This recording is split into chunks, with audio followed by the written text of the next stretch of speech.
정치는 늘 정답처럼 말하지만 그 말이 언제나 진실인 것은 아닙니다. 자, 이 아침 기성정치의 문법에 매이지 않고 더 자유롭게, 더 날카롭게 따져보겠습니다. 그리고 유쾌하고 때론 거침없이. 자, 오늘의 정치 지금부터 제대로 이야기합니다. 오늘은 8월 14일 금요일입니다. 김갑수의 뉴스 인사이다 시작합니다.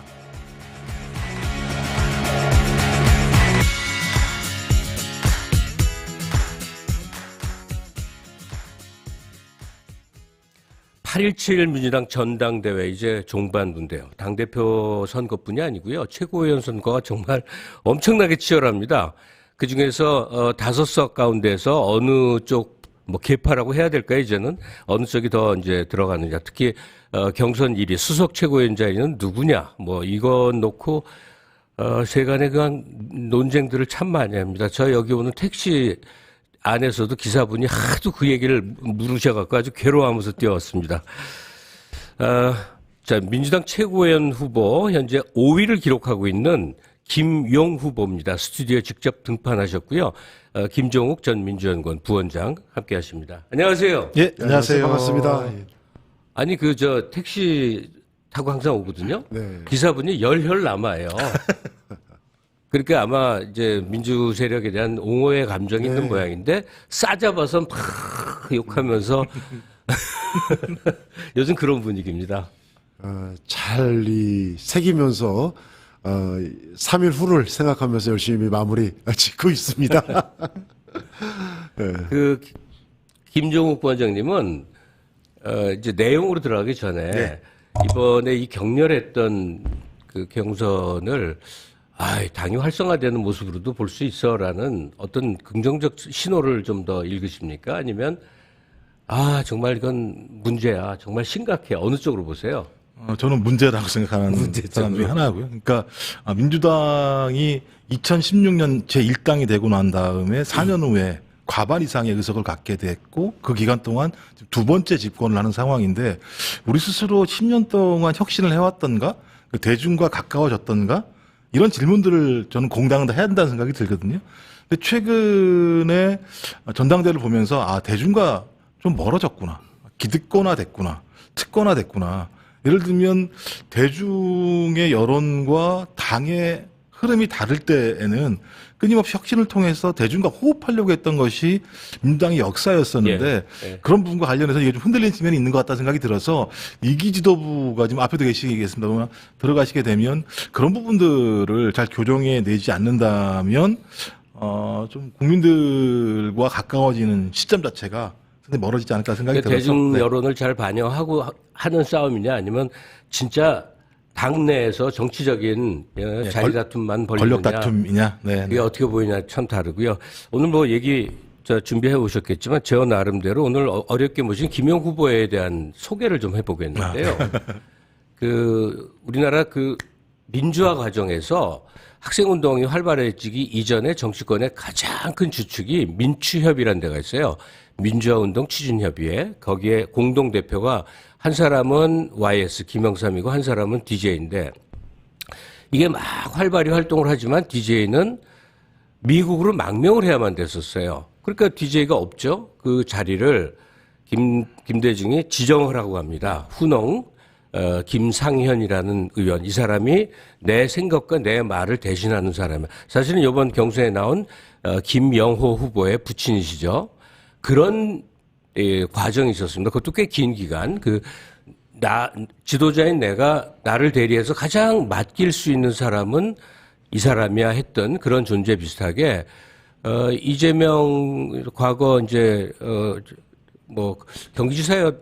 대선 후보 때 나를 대리할 대리인급의 인물 둘을 지목을 하셨는데 그 중에 하나가 김용 후보였습니다. 네, 그때는 제가 이제 경기도에서 도지사 하실 때 경기도 대변인으로서 이제 보좌했고, 그리고 바로 대선을 준비하는 과정이 있었기 때문에 자연스럽게 제가 곁에서 또 많은 또 이제 좋은 분들, 그 당시에 제가 우리 김갑수 우리 선생님도 이제 뵙고 좀 모시려고 많이 좀 노력을 했던 기억이 있는데 워낙 문화라든가 전반적으로 통찰이 뛰어나셔가지고 정신없이 그렇게 뛰었는데 결국 그때 정권을 도둑질 당하고 그리고 나서 실현 시간이 좀 길었습니다.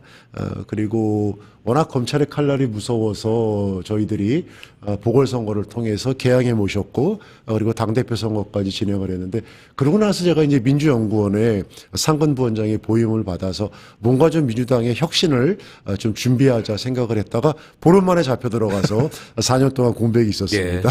히스토리가 이렇게 됩니다. 그래요. 대통령에 가장 가까운 측근이라는 점을 제가 설명을 드린 거고요. 우선 그 영상을 좀 보고 오겠습니다. 최고의 5위 싸움 아주 치열한데요. 그 현장입니다. 정청원 대표 스스로 자신의 눈높이 기준이라는 커뮤니티에 난무하는 대통령을 향한 저주의 목소리에 왜 한마디 이야기도 못합니까? 메가 프로젝트가 어디 김민석 후보의 개인 사업이라 되는 겁니까, 여러분? 얼마나 호남다운들을 만만히 봤으면 그런 말을 하겠습니까? 우리 김용 후보님 좀 안전하게 갈 수 있도록 광주에서 한 3등 가고 네. 경기도에서는 그래도 좀 더 봐주지 않을까요? 이성일 의원이 꼭 들어가야 개혁 지도부가 완성이 됩니다. 그래서 이성일 의원이 5등 할 수 있도록. 예, 전당대회 D-3일 정신없이 보내셨죠? 아직도 지금 정신이 없습니다. 일단 눈이 잘 안 떠져가지고 아침에 오늘 지금 이 뉴스토마토에서 방송했다는데 그동안 거의 전화 인터뷰로 어제까지 많이 하다가 우리 뉴스토마토 김갑수 선생님 또 제가 친애하는 우리 김종호 원장님 뵈려고 눈이 좀 약간 지금 작아졌는데 뛰어왔습니다. 김종훈 부원장님, 김용 후보 활약에 대해서 좀 평가를 해 주시죠. 일단 그냥 통상적인 내길로 한 얘기를 하면 소위 이재명 대통령을 비롯한 검찰 권력의 희생양이라고 얘기하면 지금 앞에 계신 김용 부원장님, 김용 후보님 같은 경우. 그래서 이제 대통령께서도 그런 말씀 하셨지 않습니까? 김용 정진상 정도는 되어야 측근이라고 얘기할 수 있을 정도로 오랜 기간 동안 대통령을 보필해 왔던 분이라는 측면에서 저는 이번 전당대회에 상징적인 의미가 있다라는 생각이 들고요. 그런 후보가 지금까지 없었잖아요. 따지고 보면. 두 번째는 또 이제 박지원 의원이 아주 좋은 말씀을 해주셨습니다. 김대중에게 박지원이 있었다고 얘기한다면 이재명에게는 김용이 있다라고 얘기하는 그래서 이제 호남 민심이 적어도 박지원이라는 인물을 생각하는 방식만큼 좀 김용 후보를 생각해 달라라는 얘기를 했던 것 같은데 전 이걸 떠나서 제가 이제 김용 후보님은 최근에 뵀는데 그 정도의 핍박을 당하면 상당히 좀 이렇게 울분에 차고 이래야 되는데 매우 평상심을 가지고 미래와 대안과 평당원을 말씀하셔서 어떻게 저럴 수가 있지? 저런 평정심을 갖기가 되게 어려운 것이고 그런 핍박을 받은 분들한테 대한 우려가 또 그런 게 있는데 그런 게 전혀 보이지 않으셔가지고 이분은 좀 너무 좀 착하신 거 아닌가 이런 느낌이 들 정도의 상황이었습니다. 아니 근데 김용이라는 정치인은 대중에게 알려지지 않은 존재예요. 그쵸. 다른 분들은 여러 번 출마 과정을 통해서도 알려지고 뭐 갑자기 서미화 후보처럼 그냥 평지에서 돌출하듯이 인기 스타가 되기도 하고 그러는데 현장에서는 어떻습니까? 민심이라고 그럴까요? 사람들 반응 어떻게 느끼십니까? 현장에서는 제가 예비 경선 끝나고 나서 지금 한 3주가 지났거든요. 3주 지났는데 나날이 악수의 강도가 강해지고 있습니다. 손을 잡으면 손이 점점 이렇게 저를 꽉 쥐어주시고 알아보시는 분들이 굉장히 많은데 제가 이제 작년에 보석을 나와서 대법원 상고심에 보석이 거의 유례가 없거든요. 그만큼 대법원에서도 이 사건 자체가 말이 안 되는 거를 알기 때문에 저를 풀어줬는데 제가 방송 나가서 막 이 사건의 억울함을 얘기해도 휘발돼 버려가지고 제가 책을 하나 썼는데 그 책을 보시고 많은 분들이 이 사건의 실체가 이렇구나. 그리고 작년에 조작기소 대응 TF, 그다음에 국정감사, 올해 국정조사특별위원회까지 하면서 거의 이 사건의 전모가 다 드러났거든요. 윤석열 사단이 완전히 사건을 이재명 대통령을 잡기 위해서 그 대장동 업자들의 진술을 회유하고 압박해가면서 이걸 만들었다는 거를 이제는 좀 그런 거를 좀 알아주시는 것 같아요. 그래서 김용 힘들었다, 김용 뭐 역할을 좀 해야지 이런 게 좀 퍼지고 있어서 감사하게 생각하고 있습니다. 위치가 굉장히 미묘한데 지금 서 계신 거예요. 그러니까 부당한 검찰의 횡포라든지 사법부의 문제라든지 이거를 민주당 당원들이 판단을 해주시는. 사실 사법적으로는 지금 칼이 목 끝까지 와 있는데 판단받겠다고 나오신 거 아닙니까? 그렇습니다. 저는 그래서 이게 오죽하면 제가 나왔겠나 좀 이런 말씀을 드립니다. 합동연설에서도 제가 정말 이 국정 상황이라든가 당의 역할이 잘 진행되고 있으면은 제가 뭐하러 지금 나오겠습니까? 근데 지금은 당의 위기 상황이 갑자기 극심하게 이 떨어진 상황이고 대통령의 신뢰도와 국정 지지가 우리 스스로 자초한 내분에 의해서 지금 떨어지고 있기 때문에 저래도 제가 할 수 있는 그동안의 정치 10년, 20년 하면서 그래도 대통령과 그다음에 당 청관의 이러한 가교 역할, 이런 역할을 좀 강화하고 그리고 아까 우리 김 원장님 말씀하신 대로 민주당이 혁신하지 않으면은 답이 없거든요. 네. 그런 역할을 좀 해야겠다. 그런 각오로 지금 나와서 열심히 말씀드리고 있습니다. 그 김종욱 선생님 최고위원들 지금 경선 중이니까 별말들 다 나오는데 화제를 모으는 게 페이모스하되 여러 가지 불편을 자아내는 분도 있고 하여튼 다양합니다. 눈에 포착되시는 대로 최고위원 후보들 평판을 좀 전해주시죠. 여기서 그런 얘기해서 뭐 상관없습니까?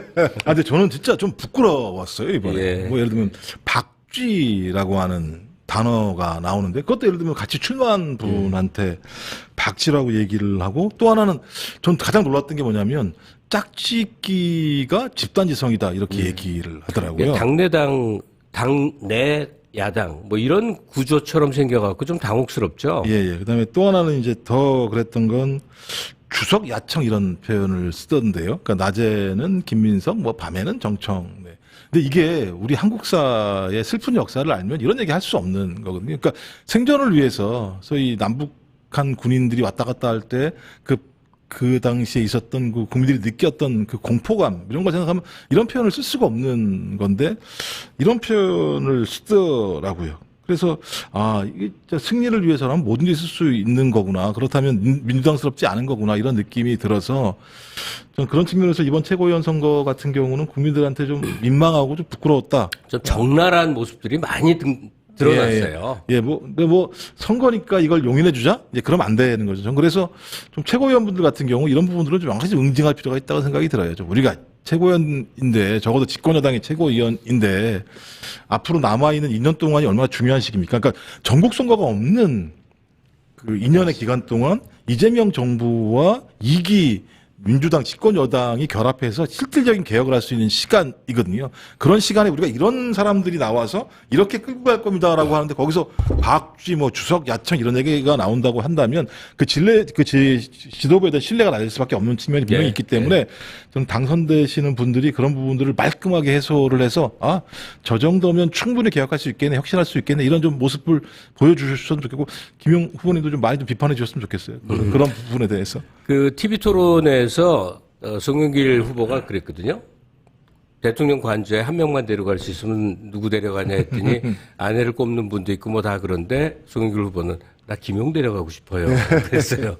기분 되게 좋으실 텐데 김용 후보님은 정청래 당대표 후보를 향해서 이재명 대통령 끌어내릴 생각만은 양두구육의 정치인이다. 엄청나게 좀 강경한 목소리를 내시거든요.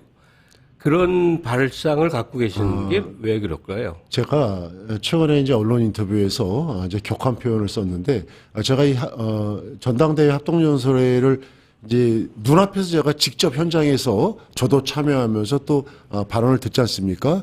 근데 너무 지금 말씀하신 대로 말과 행동이 다른 모습들이 너무 많이 보이고 있어요.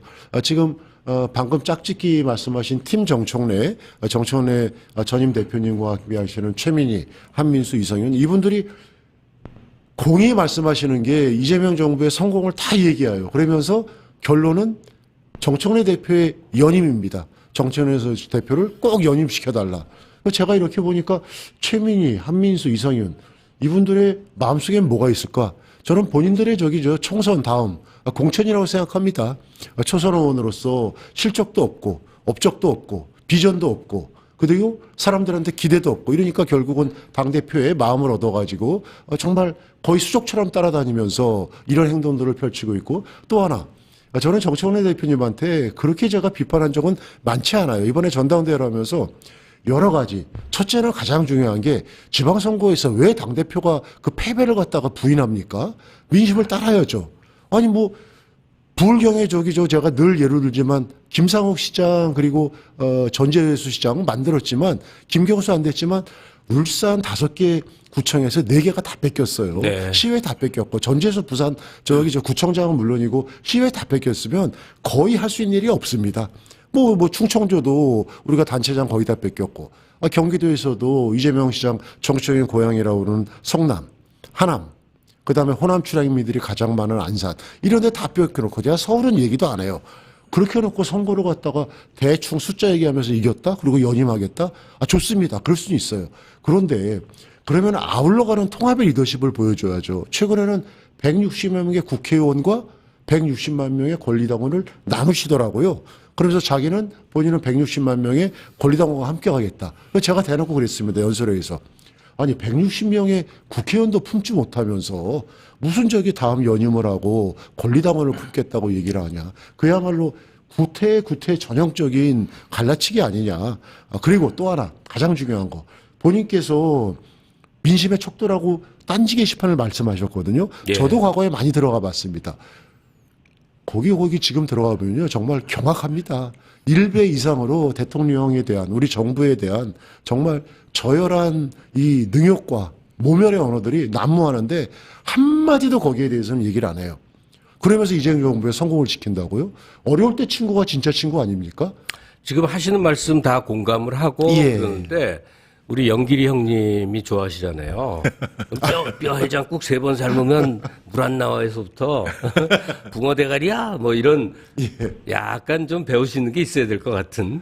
그래서 저도 세졌습니다. 제가 처음에는 이 8.17 끝나고 나서 이재명 정부 성공을 해서 통합의 리더십으로 예. 이렇게 가야겠다. 그러다가 요새는 제가 바로 지난주에서는 강원도 합동대회에서 연설회에서 막 저 장강에 앞물이 우리 뒷물을 지금 막고 있다. 그래서 정청래 대표는 전형적인 지금 고이고 탁한 장강이 앞물이다. 약이에요, 결단을 약이에요. 해라. 약이에요. 결단을 해라. 약합니까? 더 세게 해야 너무 좀 됩니까? 양반적으로 말씀하시네요.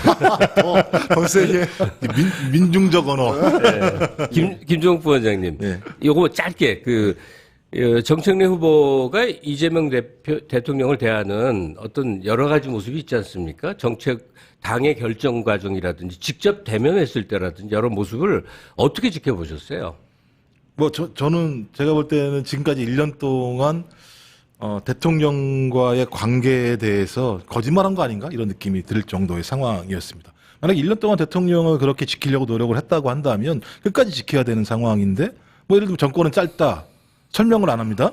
유시민 작가가 얘기했던 필연적 패배기를 걷고 있다. 적어도 예를 들면 필연적 패배기는 이재명 대통령 혼자 걸은 겁니까? 정청래 당대표도 같이 걸은 거 아니겠어요? 그럼 거기에 대해서 난 아니야라고 얘기를 해야죠. 만약에 유시민 작가 말이 맞다고 하면 정청래 당대표는 출마하면 안 돼요. 아니 필연적 패배기를 걷도록 방치한 그렇죠. 당대표가 연임을 하겠다는 게 말이 안 되는 상황이고 저는 더 큰 문제는 송영길 아마 후보가 말씀하셨던 것 같은데 당정청 3자가 합의를 했다. 지방선거를 승리했다라고. 아니 대통령이 이미 지방선거 끝나고 난 다음에 2박 3일을 잠을 설쳤다고 얘기할 정도의 상황인데 그걸 그렇게 설명한다라고 얘기하는 건 대통령이 거짓말했다는 얘기잖아요. 결론적으로 합의해놓고. 그러니까 이 정도라면 제가 볼 땐 거의 부정하는 것 같은. 그러니까 아까 말씀하신 것처럼 딴지 같은 데는 지금 대통령을 공격하는 행위가 상상을 초월할 정도의 상황이기 때문에 예, 국정의 큰 틀에 있어서 집권당 대표가 국정 최고 책임자의 의견을 함께하고 조율하고 이런 것보다 그냥 따로 놀았다. 이런 부분이 커지고요. 네네. 공격하면 당연히 당대표라면 화가 나야 되는데 동조를 하는 듯한 침묵을 하니까 다들 이상하다 여기고 있죠. 어쨌건 선거 상황으로 들어와서 말이죠. 지금 박선원이나 최민희냐 박선원이나 1위 싸움 갖고도 엄청 이제 핫하게 논쟁 중이지만 5위 싸움에 지금 드셔갖고요. 예. 지금 5위시고 최근까지 나온 이제 누적 표수를 보면 6위가 이성윤 후보인데 이게 0.77포인트니까 이게 차이라고 할 수 없어요. 이건 거의 붙어 있는 겁니다. 예. 그러면 앞으로 어떻게 전망을 하시는 거예요?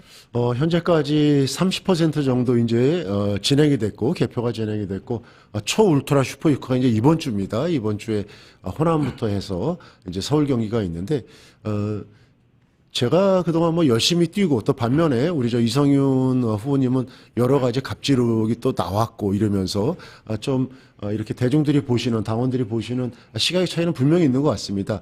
그럼에도 불구하고 아까 말씀하신 팀 정청래 이게 무시 못하겠더라고요. 이 짝짓기로 해서 그동안은 최민희 후보님과 이성윤 한민수 이렇게 놨다가 이걸 바꿨답니다. 네, 그래서 네. 이성윤 후보를 맨 앞에 두고 저를 떨어뜨리겠다. 저를 6위로 밀고 이성윤 후보가 5위에 들어와서 팀 한민수 정청래가 찍은 사람들 이성윤으로 바꿔라라고 이렇게 그렇죠. 오더처럼 예, 그래서 연설을 굉장히 했죠. 그게 세게 지금 진행되고 있다고 그러는데 그렇게 되면 문제가 뭐냐면은 설령 당대표가 김석 총리가 되더라도 지도부 구성이 3명, 그러니까 정청래 전임 대표의 이 가까운 정말 현재 모습으로는 수족처럼 움직이는 사람들이 최민희, 한민수, 이성윤 이 3명이 지금 들어가 버리는 겁니다. 예. 그러면은 이 새로운 지도부의 이 앞으로 행보가 대단히 걱정됩니다. 매우 내부에 혼란스러운 지금의 혼란이 예. 가라지 않고 더 격화될 수 있는 가능성이 대단히 크죠. 그래서 저는 지금 계속 호소드리는 게 저를 좀 살려달라, 저를 좀 지켜달라 이렇게 절박하게 말씀드리고 있는데 반응은 좋습니다. 그런데 그런 조직과 그다음에 저의 진심과 당심과 민심에 이러한 지금 격돌에 있는데 뭐 선거의 왕도는 없기 때문에 마지막까지 최선을 다하고자 이렇게 좀 뛰고 있습니다. 예. 이 한창 선거의 와중이기 때문에요. 지금 떠돌고 있는 얘기 다 가져오진 않겠습니다. 이성윤 후보 관련해서는 사실 그 보좌진 갑질 의혹 같은 게 지금 꽤 많이 나오더라고요, 얘기가. 근데 이 부분은 코멘트를 하지 않도록 하고요. 지금 뭐 2가지인데 수석 최고 누구냐? 그다음에 김영 후보의 위치는 어떻게 될 것이냐인데 둘 다를 묶어서 김정욱 선생님이 좀 진단을 해보시죠. 그것도 냉정하게. 예, 그러니까 지금 까진 게 23% 까졌더라고요. 예. 예, 그리고 이제 권리당원이 46%가 남았고, 그다음에 국민 여론조사가 30% 정도가 남은 상황인데 가장 중요하게 전략적 판단을 하는 곳이 저는 호남이라고 생각합니다. 네. 호남 권리당원들이 전략적 판단을 하고 그 흐름 자체들은 그냥 표로 나오는 게 아니라 그 흐름이 계속 전달이 돼요, 수도권으로. 그래서 이게 계속 교환이 되면서 흐르는 측면들이 꽤 있거든요. 전 그래서 아까 말씀하셨던 것처럼 집단지성. 그러니까 예를 들면 차기 지도부와 관련해서 호남에서 만약에 지금 여론조사대로라면 김민석 후보가 앞서가고 있는 상황인데 호남 지역에서 최민희, 한민수, 그다음에 이성윤 3명을 갖다 최고위 지도부를 올린다라고 한다라고 하는 건 좀 집단지성에도 맞지 않다는 생각이 들거든요. 그리고 아마 많이 느꼈을 거예요. 자, 앞으로 남은 2년 동안 이재명 정부와 호흡할 수 있는 당대표와 최고위원들이 누가 됐으면 좋을까. 근데 만약에 지금 상황에서 정청래와 나머지 사람이라고 얘기한다면 이건 예를 들면 대통령의 일에 대해 사사건건 발목을 잡을 수밖에 없지 않을까라는 생각이 들고 그다음에 계속 지금 0.77%만 말씀하시는데요. 예. 그 위에 후보랑 차이도 1.56% 정도가 예. 차이가 안 나요. 맞습니다. 그렇지 않습니까? 그러니까 46%의 변동이 발생을 해서 다 바뀔 수도 있어요. 그죠, 특정한 최고위원들. 지역에서 예, 흐름이 충분히 그럴 수 있습니다. 확 예. 바뀌게 되는 상황이 벌어지게 된다면 알 수 없는 영역이다라는 생각이 들고 그러면 이게 바뀐다는 게 어떻게 바뀌겠습니까? 제가 볼 때는 소위 지금 얘기하고 있는 친청, 친성 뭐 이런 예를 들면 개념처럼 하나의 흐름으로 갈 수밖에 없는 거거든요. 개별적으로 아마 가진 않을 거라는 생각이 들기 때문에 저는 김용 후보님이 지금 5위입니다만 그게 중요한 게 아니라 저는 전체적인 최고위원 판세가 호남 선거부터 상당히 변동될 가능성이 높다라는 아니, 생각을 근데 가지고 있고요. 네. 그 호남이 이제 거의 아니지 투표가 끝났잖아요. 예, 이제 끝났죠. ARS까지 끝났잖아요. 예, 다 끝났죠. 이제 근데 발표만. 이 사람들이 전하는 게 투표율이 지난번보다 높아졌다가 있고 낮아졌다가 있고 모수가 늘어났기 때문에 적지 않은 거란 지금 투표율이 어떻습니까? 투표율이 높은 게 어쨌든 결과 예측이 상당히 수월할 텐데요. 일단 투표율이 높다. 그러니까 아직까지 최종적으로 그 숫자가 안 나왔기 때문에 알 수는 없는 겁니다. 오늘까지 ALS가 있습니다. 강자 ARS가 오늘까지. 남아 ARS 있으니까. 오름까지군요. 예. ARS도 권원 한 ARS. 10% 작용한다고 하던데요. 근데 이제 어저께 했기 때문에 오늘은 이제 본인이 스스로 걸어야 되는 거기 때문에 그렇죠. 아무래도 10%까지는 이제 작동하기는 좀 어렵고 한 4, 5% 정도, 4, 5% 정도 좀 느는 것 같다라는 느낌이 드는데, 그러니까 호남에서 그만큼의 투표율이 높다라고 얘기하는 건 전 적어도 이번 선거 관련해서 호남 지역의 여론 자체가 이거 예를 들면 김민석 후보가 좀 높은 측면이 분명히 있었기 때문에 그 바람의 영향으로 볼 수밖에 없는 측면들이 꽤 있다라는 생각이 들고요. 그다음에 또 하나는 저번에 전당대회에서는 정청래 후보가 상당히 많이 나왔어요. 그러니까 거의 한 60% 정도 이상이 예, 나왔었거든요. 맞습니다. 예. 근데 지금 상황 그렇게 나오지 않는다라고 하는 건 많은 표가 다른 데로 간다라고 얘기할 수밖에 없는 거거든요. 실제적으로. 그럼 다른 데로 간다는 게 어디로 가겠습니까? 지금 쏠림 현상이 발생할 수밖에 없는 거겠죠. 그럼 그 쏠림 현상은 당대표로만 가지 않습니다. 최고위원 선거도 같이 동시적으로 흐를 수밖에 없거든요. 그러니까 투표 따로따로 하지 않잖아요. 당대표 투표하다가 그거 끝나고 나면 최고위원 투표도 같이 하는 형태로 벌어지기 때문에 하나의 흐름처럼 쭉 갈 수밖에 없는 상황이다. 그래서 호남에서 투표율이 지난번 투표율 너무 많이 나온 거거든요. 지난 1년 전 전당대회가. 그 정도만 나온다고 하더라도 제가 볼 때는 상당한 쏠림 현상으로 저희가 추정해 볼 수 있다. 라는 측면에서는 제가 아까 말씀드렸던 최고위원의 격차가 별로 차이가 없기 때문에 최고위원들 같은 경우도 잘못하면 15일날 호남이 까질 때 상당한 변동들이 발생할 수도 있다. 그러면 우리가 지금 우려했던 뭐 5등이어서 어떻게 합니까라고 하는 우려를 하지 않을 수도 있는 상황이 갈 수도 있다. 알 수 없죠. 까봐야 하는 거니까. 대표적으로 최민희 의원님 같은 경우 처음에는 20%를 훌쩍 넘으면서 압도적으로 수석 최고위원회 이러한 기대가 컸었는데 점점 가면 갈수록 지금 떨어지고 있어요. 그렇죠. 그래서 지금 20% 간신히 유지하고 있는데 종합해서 저는 호남에서 지금 얘기했던 여러 가지 최근의 논란들 이런 것들이 감안한다면 우리 호남의 민심이 과연 이분을 갖다가 그럼 새로운 당대표 오른쪽에 앉혀서 국민들이 바라보는 이러한 수석 최고의 자리를 줄까? 저는 그래서 의문입니다. 저는 그래서 그러면 김용 후보님 네네. 그 마무리 삼아요. 왜 김용을 찍어야 되는가? 네. 최고위원은 왜 김용이 돼야 되는가? 네. 한 말씀 마무리 말씀 부탁드립니다. 지금 워낙 위기 상황입니다. 지금은 누구라도 도움이 되려면 다 힘을 합쳐야 되는데 저 같은 경우는 그래도 대통령님과 그다음에 우리 청와대를 갖다가 잇는 이러한 가교 역할을 누구보다 잘할 자신이 있고 실제 국회에 계신 거의 7, 80명의 의원분들이 그동안 저하고 교류하면서 지난 보궐선거에서 저에게 출마해야 된다. 진실이 다 들어왔기 때문에 김용희한테 공천을 줘야 된다. 이렇게 저를 도와주셨어요. 그런 신뢰와 믿음을 갖고 당청 간에 완벽한 튼튼한 가교 역할을 하겠습니다. 또 하나는 제가 늘 저는 뭐 국회의원 했던 적도 없습니다. 현장에서 많은 분들과 함께 이야기 나누면서 가장 중요한 게 국민의 신뢰를 얻기 위해서는 우리 민주당 여의도 문법에서 완전히 벗어나야 됩니다. 그거를 저는 정말 민주당의 대혁신이 필요하다 이렇게 생각하는데 이걸 하지 않으면 제가 봤을 때는 민주당은 사라집니다. 이 위기 앞에서 제가 평당원의 대변인으로서 앞장서서 그 역사적인 사명을 제가 실천하도록 최선을 다하겠습니다. 예, 기대와 더불어서 오늘 좋은 말씀 감사드리겠습니다. 정말 시간이 얼마 안 남았습니다. 어떤 결과가 나올지 3일 후에 다 밝혀지겠죠. 지금까지 김용 민주당 최고위원 후보, 김종욱 전 민주연구원 부원장 함께했습니다. 고맙습니다. 네, 고맙습니다.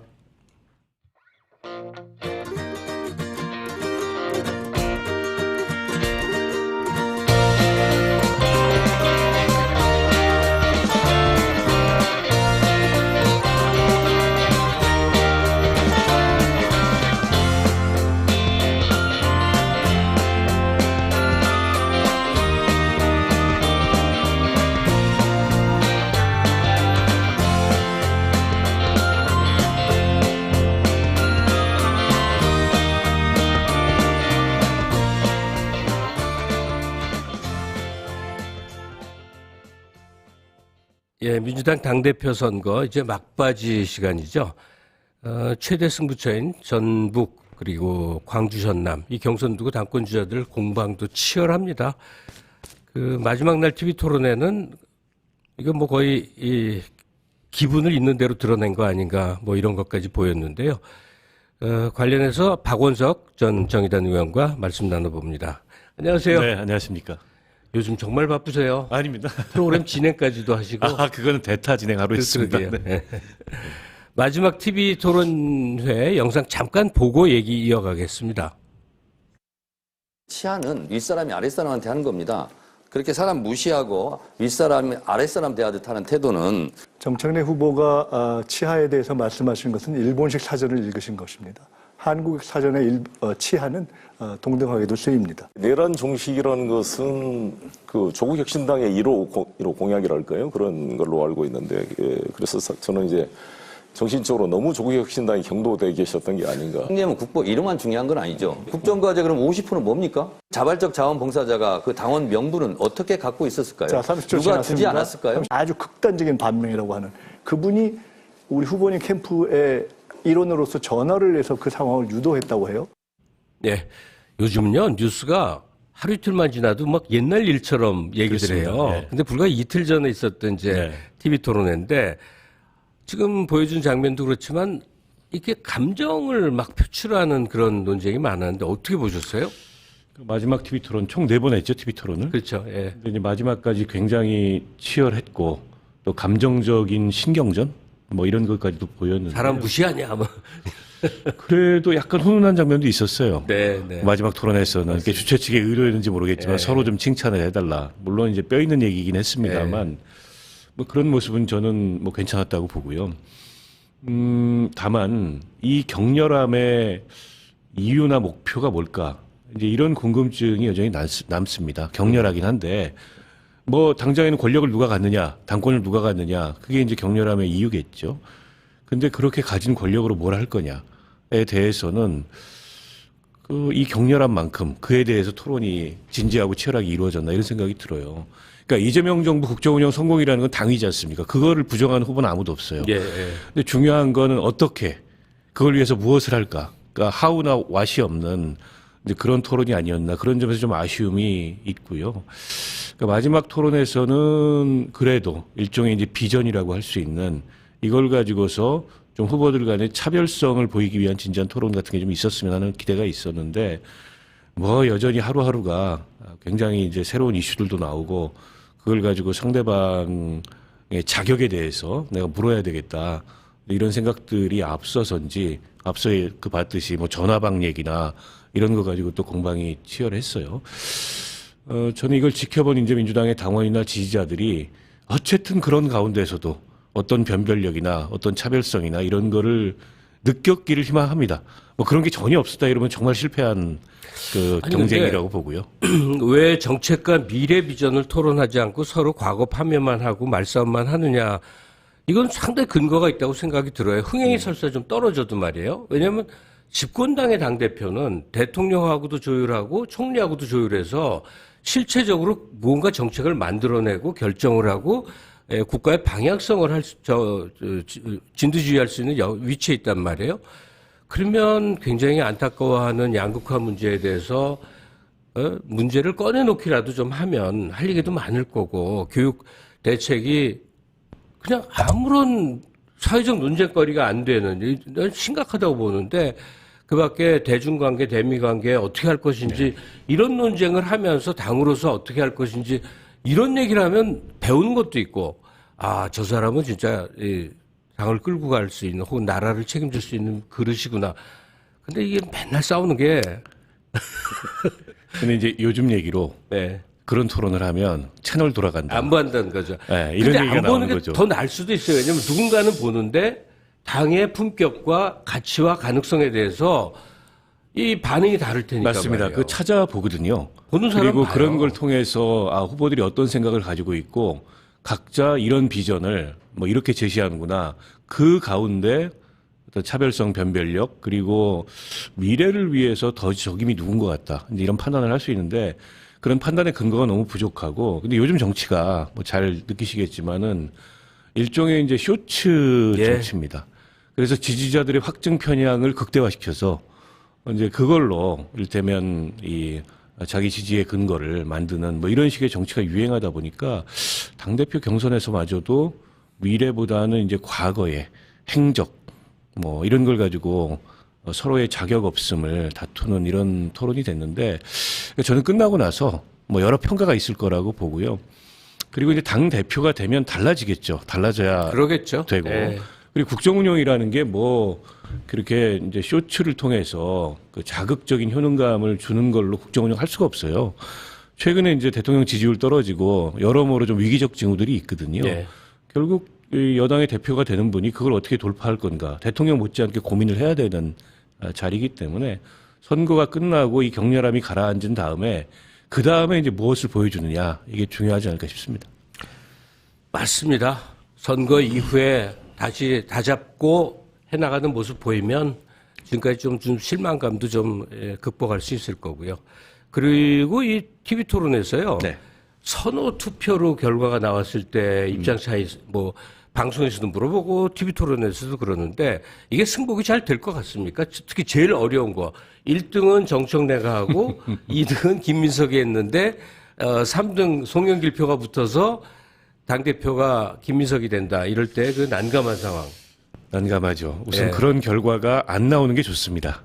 기왕이면은 확실하게 1등이 정해지는 게 좋아요. 한쪽이 압도적이면 군말이 없어지죠. 맞습니다. 그리고 그 현실적인 힘의 한계를 인정하고 그리고 당내에서 이제 다른 역할을 모색을 하겠죠. 근데 지금 말씀하신 대로 그런 결과가 나오면 최악이에요. 그러니까 이게 형식적으로는 승복을 안 할 방법이 없습니다. 룰에 합의를 했기 때문에. 예.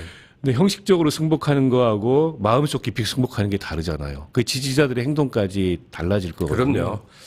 때문에 기왕이면은 한쪽으로 흔쾌하게 결론이 나는 게 좋다. 그러면 이긴 사람은 이긴 사람대로 포용할 수 있는 그런 여유를 갖게 그럼요. 되고 예. 진 사람은 진 사람대로 이제 이 패자로서 승복을 하게 되는데 애매한 결과가 나오게 되면 다 제도 탓을 할 거예요. 예, 이럴 줄 알았다. 뭐 예. 이렇게 되니까 저는 약간 그런 기우들이 있어서 토론회에서 그런 공방이 있었는데 일단 룰은 합의한 겁니다. 합의했기 때문에 그 합의한 룰에는 승복을 해야 되고 그리고 설령 표차가 근소하게 나더라도 승부는 승부예요. 아니 근데 당사자들이 또 승복한다 해도요. 지지자들이 요즘 그냥 문제입니다. 안 있습니다. 네, 그게 문제예요. 그게 문제인데 그거는 자기 지지자는 자기가 설득할 수 있어야 됩니다. 정치인이 지지자 눈치만 보고 지지자를 설득하지 못하면 그거는 실패한 정치인이에요. 예, 전 지지자 설득할 수 있어야 된다고 봅니다. 그리고 뭐 화제가 됐던 거니까 그것도 한번 여쭤보고 싶은데 송영길 후보가 국정과제 이런 물어보니까 딴 거 둘러대 갖고 사실 망신이죠. 네. 또 이어서는 그러면 50호가 뭐냐 하고 다음 투표 때 물어보고 등등 이런 공방이 있었는데 당대표가 그것도 선포식 자리에도 참석했던 당대표가 그게 기억이 안 난다 하면 사실 정부의 그 국정 운영 지침에 무관심한 거 아니냐 이 증거 아니에요? 집중을 안 했다는 거겠죠. 그래서 정청래 후보의 자기 정치 그리고 당정 간의 불협화음 이런 지적이 많았는데 예. 아 저래서 그랬구나라는 게 느껴지는 장면이었다고 저는 봐요. 그러니까 이게 저처럼 외부에 있는 사람이 이재명 정부의 국정과제 1호가 뭐지 물어보면 모를 수 있어요. 그렇죠. 그렇지 않습니까? 예. 근데 여당 대표가 모른다는 거는 그 잘 납득이 안 돼요. 아무리 갑작스러운 질문을 했더라도. 대통령의 의지를 따를 생각이 아예 없으니까 뇌리 없는 거죠. 그리고 아니 국정과제 1호라는 거는 정부 여당 막론하고 제일 중요한 겁니다. 예. 이게 이제 우리 정부의 첫 번째 미션이야. 이걸 공유한 거예요, 전부. 예. 본인도 갔잖아요. 그 발표회 자리에. 그래 놓고 내란 청산, 뭐 당위적이지만 좀 엉뚱한 얘기를 한 거예요. 결국 정청래 대표가 지난 1년 내내 머릿속에 자기 생각만 딱 차 있었구나. 이런 걸 보여준 거였고 더 최악은 지난 토론회에서 50호 뭔지 아세요? 이걸 했다고 봅니다. 아니 일부 그 유튜버들이 분명히 그렇게 나올 거다. 이렇게 예상을 했는데 그렇게 나왔어요. 그게 초등학교식 대처 싸움인데. 아니 저게 저는 약간 댓글 정치라고 봐요. 예. 유튜브에 보면 그런 댓글 많잖아요. 예. 그러면 뭐 저 송영길은 이거 아니야 라는 식의. 예. 저는 정청래 후보가 커뮤니티 정치, 댓글 정치 이런 거에 굉장히 익숙한 분이라는 건 알았지만 그래도 당대표 후보 토론 자리에서 그런 식으로 반응을 하는 건 너무 격을 떨어뜨린 거였고 그거 가지고 뭐 보고 읽는 건 누가 못하냐 이런 식의 대응도 제가 보기엔 좀 참담한 수준이어서 그러니까 저게 좀 성찰을 해야 될 저는 지점이라고 봐요. 정청래 후보가. 그러니까 정청래가 능력이 없다. 이래가지고 지금 당원들이나 지지자들이 출마하지 말라 그런 게 아니고 지금 시점에 여당 대표로서 그 리더십이 어울리지 않는다. 이거거든요. 네. 그건 지난 1년의 평가가 있는 거예요. 만약 야당으로서 권력에 도전하는 그런 단계였다면 정청래 대표처럼 선명함을 내세워서 지지자를 결집시키는 그런 리더십이 통했을지도 모릅니다. 근데 여당 된다 하면 좀 다르거든요. 그건 야당도 상대로 인정해야 되고 대화도 해야 되고 통합도 해야 되고 포용도 해야 되는데 이분은 뭐 야당 대표하고 악수도 안 하겠다고 나오니까 그래가지고는 네. 대통령 국정운영 성공적으로 못한다 이런 평가가 있는 건데 저는 그게 다 그 장면에서 결정적으로 드러났다고 생각해요. 그러니까 여야가 협치를 하든 협상을 하든 하는 주체가 어떻게 대통령이 되냔 말이에요. 일당은 당에서 의회에서 해내고 그 다른 부분은 대통령이 이제 뒤에서 손을 쓴다든가 할 텐데 아예 악수도 안 하겠다 하는 당대표면 대통령이 모든 책임을 지금 걸머쥐는 건데. 근데 재미있는 거는 예. 요즘에 그 여야의 전현직 대표가 레토릭이 비슷해요. 장동혁 대표가 요즘에 당원 주권을 엄청나게 외치고 다닙니다. 예. 그리고 연임 준비를 하고 있어요. 예. 야, 그래서 정청래 대표가 갔던 길을 교본 삼아서 뭘 하려고 하나? 그런 표현도 그런 생각이 있어요. 들 정도로 국힘 현재 당대표하고 민주당 전임 당대표가 하여튼 쌍으로 붙여놓는. 근데 아이러니 아닙니까? 두 분이 만나지도 않고 서로 악수도 안 하겠다 그러고 예. 실제 의미 있는 여야 간의 대화조차 없었는데 하는 행태가 비슷하다는 거는 이게 극과 극의 모습이 이런 건가? 공통점은 이제 둘 다 강성 지지자를 배경으로 그렇죠. 해서 네, 자기 그겁니다. 정치를 문제 하는 핵심이. 거죠. 네. 예. 공방이 어느 정도 끝난 것 같은데 후보들 공방이 사후에 또 계속 이어지는데요. 뭐 즐거운 건 아닙니다. 뭐 그래도 재밌거리 좀 보시죠. 뻔한 거짓말을 왜 하냐고. 이게 그렇죠. 붕어 IQ도 아니고. 붕어가 낚시에 물렸다가 떨어지면 또 좀 있으면 잊어버리고 또 물거든요. 윤석열이 꼭 그랬잖아요. 저를 그렇게 막말로 욕하는 게 저한테 도움이 많이 되지 않겠어요? 당원들은 그거에 대해서 더 저를 지지하지 않겠어요? 예, 우리가 뭐든지 그냥 솔직하게 바닥이면 바닥대로 보겠는데요. 송영길 후보가 단순한 것도 이제 자기가 한 말을 기억 못하는 정청래 후보를 향해서 붕어 IQ도 아니고 그랬더니 그 반응이 정청래 후보가 김민석이 시키던 아였어요. 그건 좀 유치하고요. 예. 근데 붕어 IQ라는 표현은 조금 심했죠. 심했죠. 예, 심한 건 맞는데 이번에 이제 송영길 후보가 화제지 않습니까? 예. 그러니까 연설도 토론도 속 시원하다. 예, 예. 그러니까 저분이 사실 지금 별로 욕심이 없어요. 승부에. 다만 하고 싶은 말을 하는 거고 그렇다 보니까 아주 돌직구 이걸 이제 정청래 후보를 향해서 왜 나왔냐고 막 이렇게 얘기하면서 핵심 질문을 던졌잖아요. 근데 이제 다소 거칠 때가 있어요. 그러니까 평소에도 송영길 후보가 좀 직설화법을 많이 쓰시는데 그렇다 보니까는 뭐 붕어 IQ처럼 상대가 듣기에는 굉장히 좀 기분이 나쁠 수 있는 이런 표현이 있는데 그걸 또 무슨 김민석이 시키드나 이렇게 받는 거는 너무 유치한 얘기고요. 저는 송영길 후보가 나와서 그나마 좀 볼 게 있는 토론, 볼 게 있는 연설이 된 게 아닌가 싶어요. 네. 이제 민생에 대해서든 정책에 대해서든 고민의 깊이나 경험의 깊이가 저분이 그래도 제일 상당하구나라는 걸 저는 느꼈고요. 박원숙 선생님 혹시 송영길 목소리 흉내 안 냅니까? 저는 안 냅니다. 못 냅니다. 더다 없이 물병을 던지는 뭐 이거 다 하더라고요. 아니 그러니까 요즘에 여러분들이 그 성대모사를 하더라고요. 예. 근데 그거는 그만큼 화제가 된 거고. 그럼요. 그러니까 송영길 그 후보가 그렇게 호감도가 높은 정치인은 아니었어요. 네.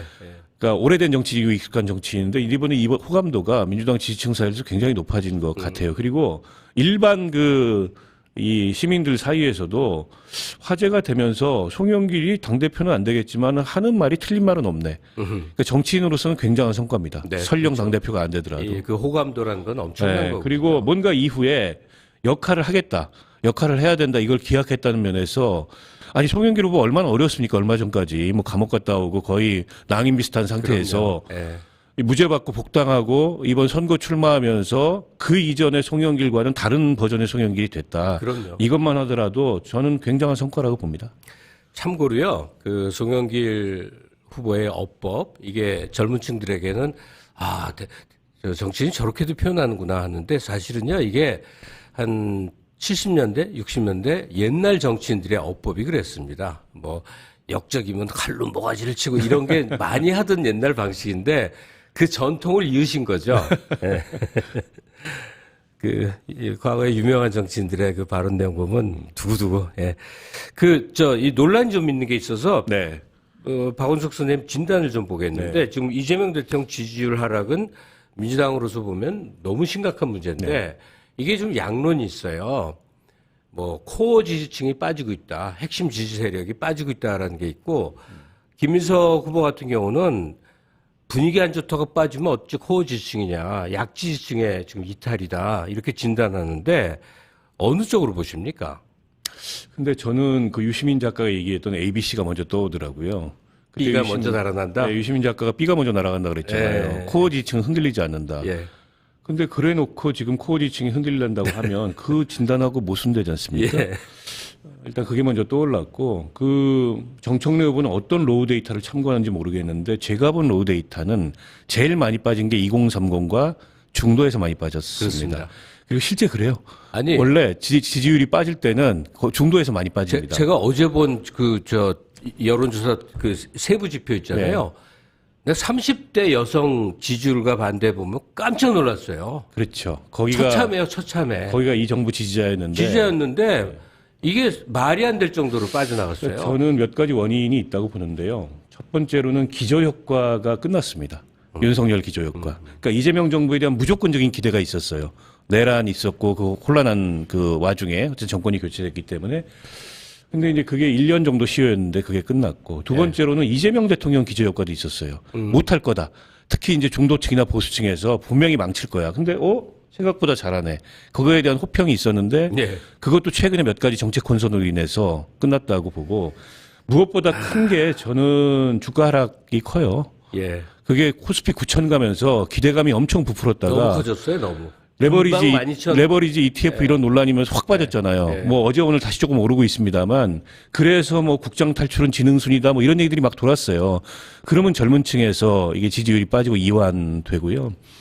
그다음에 여당 내 최근에 이런 그 갈등 상황에서 아까 말씀하셨던 코어 지지층이 약간 냉담해진 것도 사실이죠. 그러니까 부분적으로는 그 이유가 있는데 그게 마치 전체인 양 포장하는 거는 전당대회 상황에서 그냥 자기에게 유리한 해석을 저는 하는 거라고 보고 지지율 하락은 훨씬 더 복합적인 요인이 있기 때문에 저는 종합적으로 이걸 들여다봐야 되고 위기 상황인 건 맞아요. 그래서 전당대회 이후에 전열 정비 잘해야 됩니다. 아니 이거는 1시간 동안 박원석 선생님 얘기를 들어야 돼요. 그러니까 풍선처럼 부풀어 오른 기대감이 뻥 빠지면요. 그거 만회한다는 건 정말 너무너무 어려운 일이거든요. 그리고 우리 인생사에서도. 농락당한 느낌을 좀 갖고 있어요. 예, 특히 젊은 층들이. 정말 큰일입니다. 그래서 그럼 어떻게 해야 되지? 이건 우리 다음 뵐 때 얘기를 좀 해주시고요. 마지막으로 좀 짧게 부탁드리는 게 그 일반 여론조사 30%가 이번 전대에서 있는 조항이니까 이것도 꽤 영향을 미칠 것 같은데 이 국민 여론조사 30% 이게 결과에 영향을 미치는지 어떤지. 예. 그 2주차 경선부터 흐름이 잡히기 시작했잖아요. 예. 3주차에서는 더 벌어질 거라고 보고요. 그러니까 김민석 후보의 쏠림 현상이 나타나기 시작한 겁니다. 근데 이런 류의 그 선거에서 대수의 법칙이 작용하잖아요. 그러니까 마찬가지입니다. 여론조사도 그 당원 지지층들이 여론조사에 반응할 가능성이 높아요. 무당층도 일부 있겠지만. 그래서 이 흐름대로 나올 거다. 그래서 저는 호남도 서울도 여론조사도 김민석 후보가 차이는 있지만 다 우세로 나올 거라고 전망을 합니다. 아, 그렇게 보세요? 네, 저는 그렇게 봅니다. 제가 어젯밤에 라이브로 하는 그 요즘 어디나 얼굴 맨날 나오는 평론가들 있죠? 네. 잘 아시는 분들이 네. 막 진단하는데 와, 그동안 예상한 거랑 너무 다른 얘기들을 하는 거예요. 김민석 우세가 아니에요.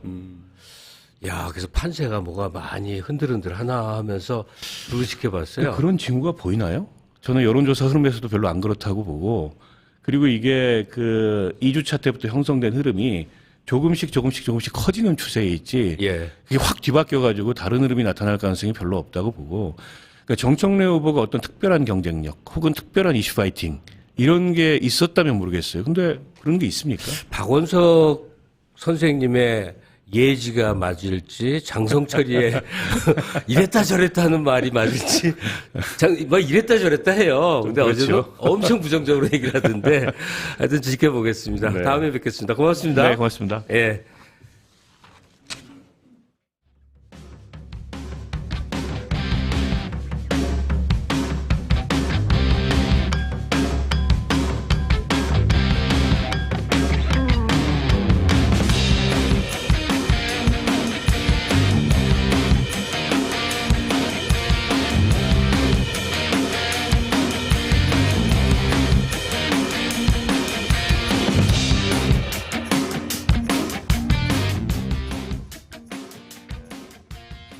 네, 앞서 당대표 후보들을 살펴봤는데요. 이제 오히려 더 관심이 쏠리고 있는 최고위원 후보들 이야기로 넘어가겠습니다.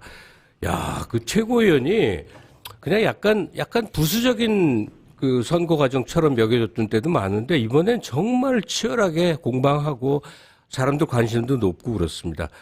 자, 이 얘기를 나눌 분 김유정 전 의원 그리고 김상일 평론가 두 분 모십니다. 안녕하세요. 안녕하세요. 제가 호칭 때문에 굉장히 힘들어하는 거 아세요? 그냥 편하게 하셔요. 이름에 직책을 붙여서 하는 걸 저는 원래 싫어해서 웬만하면 다 선생님 씨. 네. 그렇게 무슨 하셔요. 그 기자가 그 신문사에서는 설사 국장인지 모르지만 네, 네. 김 국장님 부르면 말도 안 돼요. 김 기자님이라고 그래야지. 뜻대로 하시라고 그랬죠. 네, 편하게 하십시오. 그리고 유정 씨. 네, 아유, 좋습니다. 난 유정 씨라고 아, 부르고 네, 네. 좋습니다. 우리 다른 일은 없습니다. 네. 전 지난주 방송에서 처음 볼콕이 없나? 뵀거든요. 예. 볼콕은 안 하시고. 아니, 이름이 좋다고 그랬잖아요, 제가. 네, 유정 씨. 유정이라는 여성을 사귀어본 적은 없습니다. 아주 좋습니다. 근데 지금 문제 인물인데, 진짜 이거는 웃다가 지금 갑자기 표정을 바꿔야 될 일인데, 최민희, 한민수, 이성윤 최고위원 후보, 즉 친정청래계, 팀 정청래라고도 부르죠. 이 공동 기자회견을 열었는데 좀 얘기거리가 좀 심각한 게 있습니다. 한번 영상 보시죠. 반명, 분열주의, 신천지, 3자 비밀연합 근거를 대라고 여러 차례 말씀드렸음에도 쟁점 흐리기, 물타기 등으로 답을 안 하고 계십니다. 또 SNS에 특정 종교 집단이 움직이고 있다는 요지에 페북을 올리셨더군요. 제발 그러지 마시고 그 특정 종교 집단이 신천지인지 통일교인지 혹은 다른 보수 기독교단인지 특정해서 얘기 좀 하십시오. 연막 피우지 마시고. 우리는 김민석 후보님의 과거를 탓하자는 게 아닙니다. 과거 배반 행위에 대한 오늘 후보님의 태도를 지적하는 것입니다. 그냥 정직하게 잘못을 인정하고 반성하면 안 되겠습니까? 반명, 분열주의, 신천지 비밀연합의 근거를 대셔야 합니다. 근거가 있습니까? 없습니까? 예. 이게 당내 당, 계보? 계파? 그러니까 한 팀이 돼서, 이 총재가 아니죠. 당대표 후보한테 막 이제 압박을 하는 건데 이런 모습을 어떻게 보셨는지 모르겠어요. 우리 유정 씨. 예. 우선은 과거에도 전당대회 때 이를테면 러닝메이트처럼 이렇게 당대표 후보와 최고위원 후보가 이렇게 하는 경우는 종종 있었죠. 예, 예. 그렇지만 이번에 지금 소위 팀 정청래처럼 이렇게 노골적으로 한 건 처음 보는 것 같아요. 아주 먼 옛날엔 그렇게 했죠. 신민당 시절에는 계보해서 예. 뭐 쫙 해서 의원들 줄 세워서 여러 계보의 연합체처럼 당이 운영되기도 했었어요. 근데 지금 그게 없어진 지가 언젠데. 제가 또 그 시절에도 당직자를 했기 때문에 또 기억을 하는데 이 당내 경선에서 최근에 그 이후에 이제 이렇게 소위 이제 김대중 총재 시절 이후부터 이런 식으로 2000년대 이후부터 이렇게 진행된 전당대회는 정말 거의 보기 드문 경우 같고요.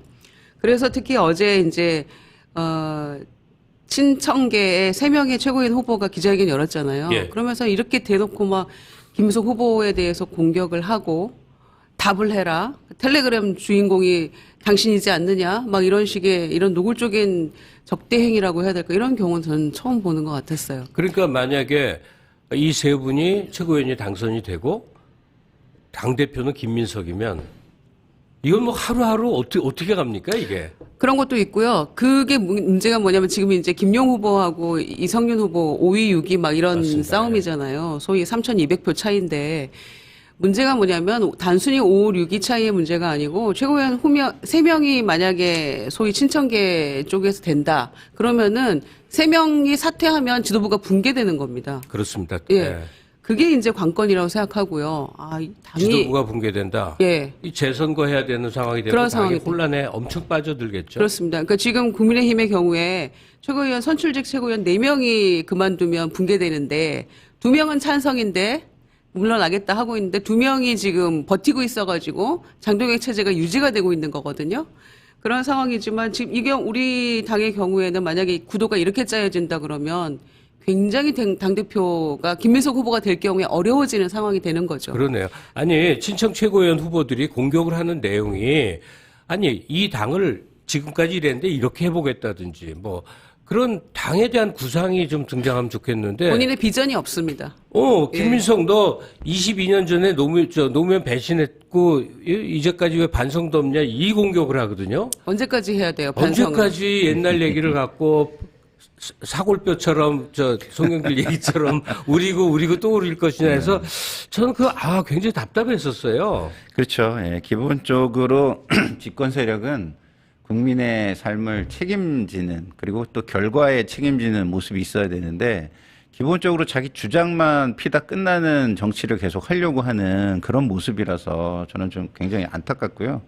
그리고 최고위원이라는 게 어쨌든 독립적인 굉장히 그 리더잖아요. 네. 근데 이게 최고위원이 아니라 보좌위원을 뽑는 것 같아요, 지금. 심지어 네. 정청래 후보를 향해서 우리 네. 대장이라고 표현하거든요. 네. 그런 관계가 있을 수가 있는가? 그러니까요. 그래서 최고위원 선거를 거의 뭐 치어리더 선거처럼 만들어가고 있다라는 차원에서 굉장히 안 좋고 아까 말씀하셨지만 예전에는 그 소위 말하는 메인, 그러니까 일부 리그의 후보들을 따라다니긴 했어요. 따라다니는 거는 조용히 따라다녔습니다. 일정을 몰래 알아가지고 가서 몰래 이제 급작스럽게 결합해가지고 이렇게 했지 아예 같이 다니면서 패 싸움 하듯이 패거리로 다니면서 이런 거는 없었거든요. 그래서 저는 최고위원 후보들이 지금 상황에서 이거 최고위원회라는 것이 정말 최고위원회로서의 의미를 제대로 새기고 있는가 이런 부분에 대해서 당원들이 굉장히 답답해할 것 같다라는 생각이 좀 들었고요. 그리고 조금 방식이 좀 너무 거칠어요. 예. 만약에 무슨 문제가 있으면 우리가 근대 국가에 살면은 문제를 제기하는 방식이라는 게 있잖아요. 절차가 있고 그걸 해결하는 어떤 기구가 있고 그러면은 그 기구에 맡겼으면 좀 기다려주고 이런 게 있어야 되는데 본인이 이제 끝까지 모든 것을 다 하겠다는 식으로 하면은 이게 우리가 제도와 시스템으로 만들어낸 이 국가가 무너지는 거잖아요. 다 사적 구제를 다 하겠다는 건데. 그래서 저는 신천지 문제나 이런 것도 다 이미 얘기가 다 끝났어요. 입증을 하라 그랬는데 뭐 그런 것까지는 아니었고 어쨌든 당의 문제이기 때문에 전당대회에 활용하지 않겠다. 그래서 지금은 안 하겠다. 그러나 문제는 문제니까 전당대회 끝나면 이 문제는 해야 된다. 해야 된다. 뭐 이런 식으로 이미 좀 해결이 저는 됐다고 보는데 이것이 한번 김민석 후보의 패착이었다는 이유로 계속 그야말로 뼈 우려내듯이 계속 우리려고 하는 모습은 이제는 별 효과는 없을 것 같다 이런 생각이 듭니다. 모든 선거가 아름답게만 갈 리는 없습니다만 지금 답답한 부분들 좀 지적을 하셨는데 그리고 또 팀으로 엮여서 움직인 거 말고 이 후보자 개개인의 행태에도 여러 지적들이 있어요. 최민희 후보 카틀막 논란은 좀 치명적으로 보이는데 바로 4년 전에 최민희 후보 스스로 한 발언이 재조명되고 있습니다. 한번 보시죠. 취재 거부의 자유는 일반인한테만 있고요. 대통령한테는 없습니다. 공인이기 때문에. 대한민국에서 국민들께 가장 공인인 사람 뽑아봐라. 그럼 누구 꼽겠어요? 대통령 취재 거부는 아니고요. 꼽습니다. 예, 이게 가장 정상적이고 상식적인 언론관이라고 할 수 있는데 실제로는 본인이 취재 방해를 했단 말이에요. 이게 어떻게 설명해야 됩니까? 누가 봐도 설명이 안 되는 비상식적인 행동이었다고 저는 생각하고요. 보좌진의 그 모습은 결국 의원의 입장이라고 보여지잖아요. 보좌진이 왜 자기 스스로 그런 행동을 합니까? 말이 안 되는 거고요. 어제 이제 소위 친천계 최고위원 후보 3명이 기자회견 하지 않았습니까? 방금 저희 말씀 나눈 것처럼. 그런데 끝나고 나서 질문 없으세요? 했는데 기자들 질문을 단 한 명도 하질 않았어요. 예. 그러니까 국정과제 1호 몰라서 긁힌 것처럼 이 최민희 후보 굉장히 긁히더라고요, 어제. 그런데 만약에 기자들이 묻잖아요. 그럼 지금까지 최민희 후보의 인터뷰 방식이 어떤 거였냐면 질문의 의도가 뭐죠? 이렇게 물어요. 그리고 나서 이거부터 물었어야죠. 라고 얘기를 한단 말이에요. 게다가 늘 그런 식의 어떤 인터뷰 방식 패턴을 보여왔었는데 지금 카틀막 소위 오마이TV 기자의 취재를 방해한 그 사건이 일어나고 나서는 기자들이 어떻겠습니까, 마음이. 지금 언론노조에서도 성명 나왔고, 오마이뉴스 노조는 말할 것도 없고요. 사퇴해라 이런 얘기까지 지금 나오고 있는 마당인데, 기자들이 지금 마음이 편할 리가 없고, 빈정이 상했죠. 이게 말이 안 되는 거라 생각하는 거 아닙니까? 네, 김상일 선생님도 기자회견 후에 최민희 후보가 기자들 향해서 좀 훈계라고 그럴까? 그렇죠. 한마디 한 거 어떻게 보셨어요? 그러니까 이제 본인의 생각을 남한테 강요하는 것은 진짜 가장 안 좋은 거잖아요. 그냥 권력 관계에서도 안 좋고 문화적으로도 안 좋은 건데 그런 나쁜 정치를 계속 보여주고 있다라는 생각이 들어서 좀 안타깝고요. 언론의 자유는 이제 기본적으로 헌법 가치 아닙니까? 그래서 그런 것들을 평생 자기 일로 해왔던 분이에요. 더더군다나. 너무나 그걸 잘 알고 있는 분이에요. 근데 아는 사람이 더하다. 이런 생각이 들 정도로 너무 어이가 없고요. 본인이 말씀을 하셨듯이 이게 권력 영향력과 프라이버시, 개인의 사생활, 개인적인 모습은 반비례 관계예요. 왜냐하면 영향이라는 게 공인의 영향이 커지면 자기의 모든 행동이 사람들에게 영향을 미치는 거잖아요. 그럼 이 영향 미치는 것들이 커지면 커질수록 그 사람의 개인적인 행동의 범위는 작아지는 겁니다. 네. 그러면은 공인의 일거수일투족은요, 최대한 언론에서 캐려고 하는 건 너무 당연한 거 아닙니까? 네? 그러니까 냉담한 언론을 향해서 최민희 후보가 마지막에 한 얘기요. 이게 사람들이 농담처럼 하는 얘기인데 저는 실제로 봤어요. 어떤 노인이 버스 타는 데서 막 이렇게 홀대당하고 젊은 애들이 야유하는 분위기였는데 진짜로 본 거예요. 니들이 6.25를 알아. 이게 최후의 이제 방어선이 그거예요. 최민희 후보가 딱 그걸 하더라고. 그러니까요. 내가 84년부터 민원연으로 언론 투쟁을 얼마나 해왔고 얼마나 대단한 사람들과 이 일을 해왔는데 지금 민주당에 그런 사람 많습니다. 송건호 리영희 선생님 소환해갖고. 예, 소환하면서. 그러니까 거론하면서. 20대 때 학생운동하고 감옥 가고 경찰한테 두들겨 막 고생했지. 순수하게 했죠. 근데 그거 우려먹는다고 지금 젊은 층들이 거들떠나 봅니까? 그만큼 그 일로 인해서 국회의원도 몇 선씩 하고, 남부럽지 않게 살고 다 그랬으면 과거 일에 대해서 스스로 명예스럽게 느끼는 건 맞지만 젊은 세대들에게 니들은 얼마나 편하게 사는 줄 알아? 우리 옛날엔 감옥 가고 주워 맞고 이랬어. 이 정서. 집권을 했는데도, 탄압받는 약자의 멘탈, 마인드. 이게 너무 이상하게 들려요. 아니, 근데 그때 뭐를 했냐가 중요한 게 아니라 그걸 왜 했냐가 중요한 거 아니에요? 뭘 했냐를 얘기하는 게 아니라 우리는 이 가치를 지키기 위해서 했어. 이걸 지키기 위해서 했어라는 게 뭐예요? 언론의 자유라든가 민주주의라든가 이런 거잖아요. 근데 그걸 깨고 있는 거잖아요. 그러면은 본인들이 지키려고 했던 가치는 사라지고 했던 일만이 우상화 되는 것은 정말 최악인 건데 그 얘기를 하고 있다는 점에서 저는 초심을 잃어도 그러니까 너무 잃었구나. 예. 남의 눈에는 사실은 권력자로 비춘다는 사실을 까맣게 모른다는 사실이 놀라워요. 그러니까 지금 청년들이 민주당에 등 돌리는 이유 중에 하나입니다. 이미 기득권이면서 본인은 굉장히 여전히 너무 정의로운 양. 과거 80년대 했던 그 모습을 그대로 유지하고 있는 양 본인은 주장하지만 그게 그렇게 비춰지지 않는다는 거죠. 그렇죠. 이미 기득권이고 그런 상황에서 언론개혁 외길 맨날 주장하는데 지금 이 보이는 행태들이 과연 개혁적인 모습인가에 대해서 누구도 그렇다고 답변하지 못할 만한 모습을 보이면서 본인은 아니라고 주장하는 겁니다. 얘기하다 사회적인 제가 흥분을 해버렸는데 반성을 하고요. 근데 또 흥분해야 되겠네. 이 문제에 대해서 정청래 이제 당대표 후보에게 그 기자회견 및 최민희 의원의 행동에 대해서 물으니까 답변이 뭐였습니까? 자업자득이라고 자업자득이다. 했죠. 나도 안 한다고 나 그 매체랑 인터뷰하기 싫다. 어쩌면 좋습니까 이거? 그래서 이런 후보가 당대표 되면 민주당 정말 큰일 납니다. 제가 그때 문득 든 생각이 뭐였냐면 자기 입맛대로 맞는 것만 하려면 김어준 방송만 나가야죠. 거기만 나가기도 하고. 예, 나가기도 하지만 저는 그렇게 생각합니다. 그리고 당대표 1년 하는 동안 뭐 인터뷰 안 했다. 그 신문과 이게 무슨 자랑입니까? 2014년 문희상 비대위원장 시절이 생각이 났어요, 저는. 그때 민주당 그 문희상 비대위원장 시절에 뭘 결론 내린 줄 아세요? 우리가 MB학법, 종편 탄생 이거에 대해서 반대 싸움도 많이 했지만 이제 우리도 종편에 출연하자였어요. 그게 12년 전 이야기입니다. 왜냐? 우리 입장을 알리고 국민을 설득하고 이 방향으로 확장시키지 않으면 우리 당이 어려워지겠다라는 결론이었단 말이에요. 그때의 결론에서 완전히 배치되는 태도를 1년간 당대표했던 정청래 후보가 보인다는 거에 대해서 당원들 국민들이 어떻게 생각할까요? 그렇다면 이재명 대통령이 정말 포용하고 확장하고 해나가면서 성공하겠다, 이재명 정부. 이런 어떤 결심에 대해서 함께 갈 수 있는 태도인가요? 저는 아니라고 생각합니다. 그리고 저는 본질을 봐야 된다고 생각해요. 이게 본질이 뭐냐면 언론의 자유를 막은 거잖아요. 그러니까 취재를 방해하는 거잖아요. 네. 인터뷰를 안 하는 거는 내 의지로 할 수 있죠. 취재를 방해하는 거는 권력자는요 자기 의지로 하면 안 돼요. 예.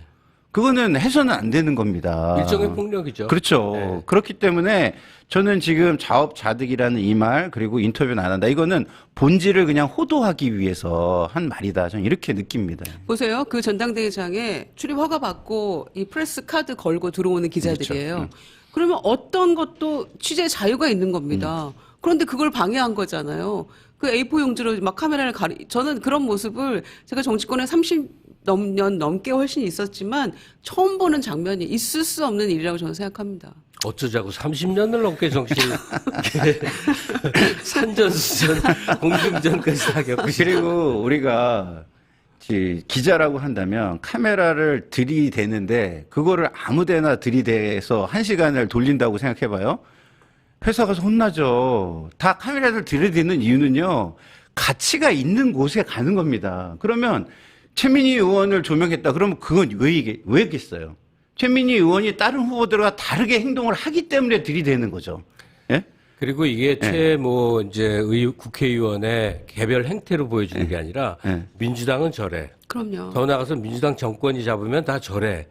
이게 그 확산력이 엄청 큰 스캔들 같은 거거든요. 왜냐하면 지금까지 최고위원 후보 중에 현재까지 1등이지 않습니까? 1등이에요. 어떻게 보십니까 지금?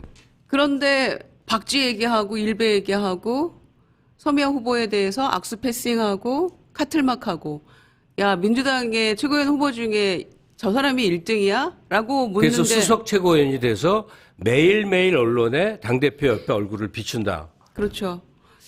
그 모습을 과연 국민들이 어떻게 바라보실까라는 생각을 하게 되죠. 그래서 지금 권리당원 투표율을 보니까요. 호남하고 서울, 경기 권리당원 투표 이틀 한 거 지금 이제 ALS로 본인이 걸고 막 하는 과정이잖아요. 호남이 조금 36% 정도 되더라고요. 그리고 서울, 경기가 46% 정도 돼요. 그러니까 투표율은 오히려 지난 전대보다 조금 낮아졌을 수도 있을 것 같아요. 이제 ALS 총합을 따져봐야 되겠지만 그렇지만 이제 모수 자체가 좀 모수가 늘었기 커져서 때문에 16만 명이 늘어나서 네, 그런 거죠. 그래서 네. 투표율이 뭐 그렇게 낮다라고 볼 수는 없는 것 같고 36% 정도면 본인이 그 온라인 투표한 사람이 51만 명 중에 한 36% 계산해 보면 예. 근데 이게 흥분의 효과인가요? 잠깐 우리가 흥분한 동안 동접자가 1,400명이 확 늘었어요. 계속 흥분해야 돼요. 계속 흥분을. 근데 진짜 흥분 상태 유지. 이 분노를 이렇게 평상심을 유지하려고 노력하는 것도 힘든 일이더라고요. 맞아요. 전당대회가 어서 끝났으면 좋겠다.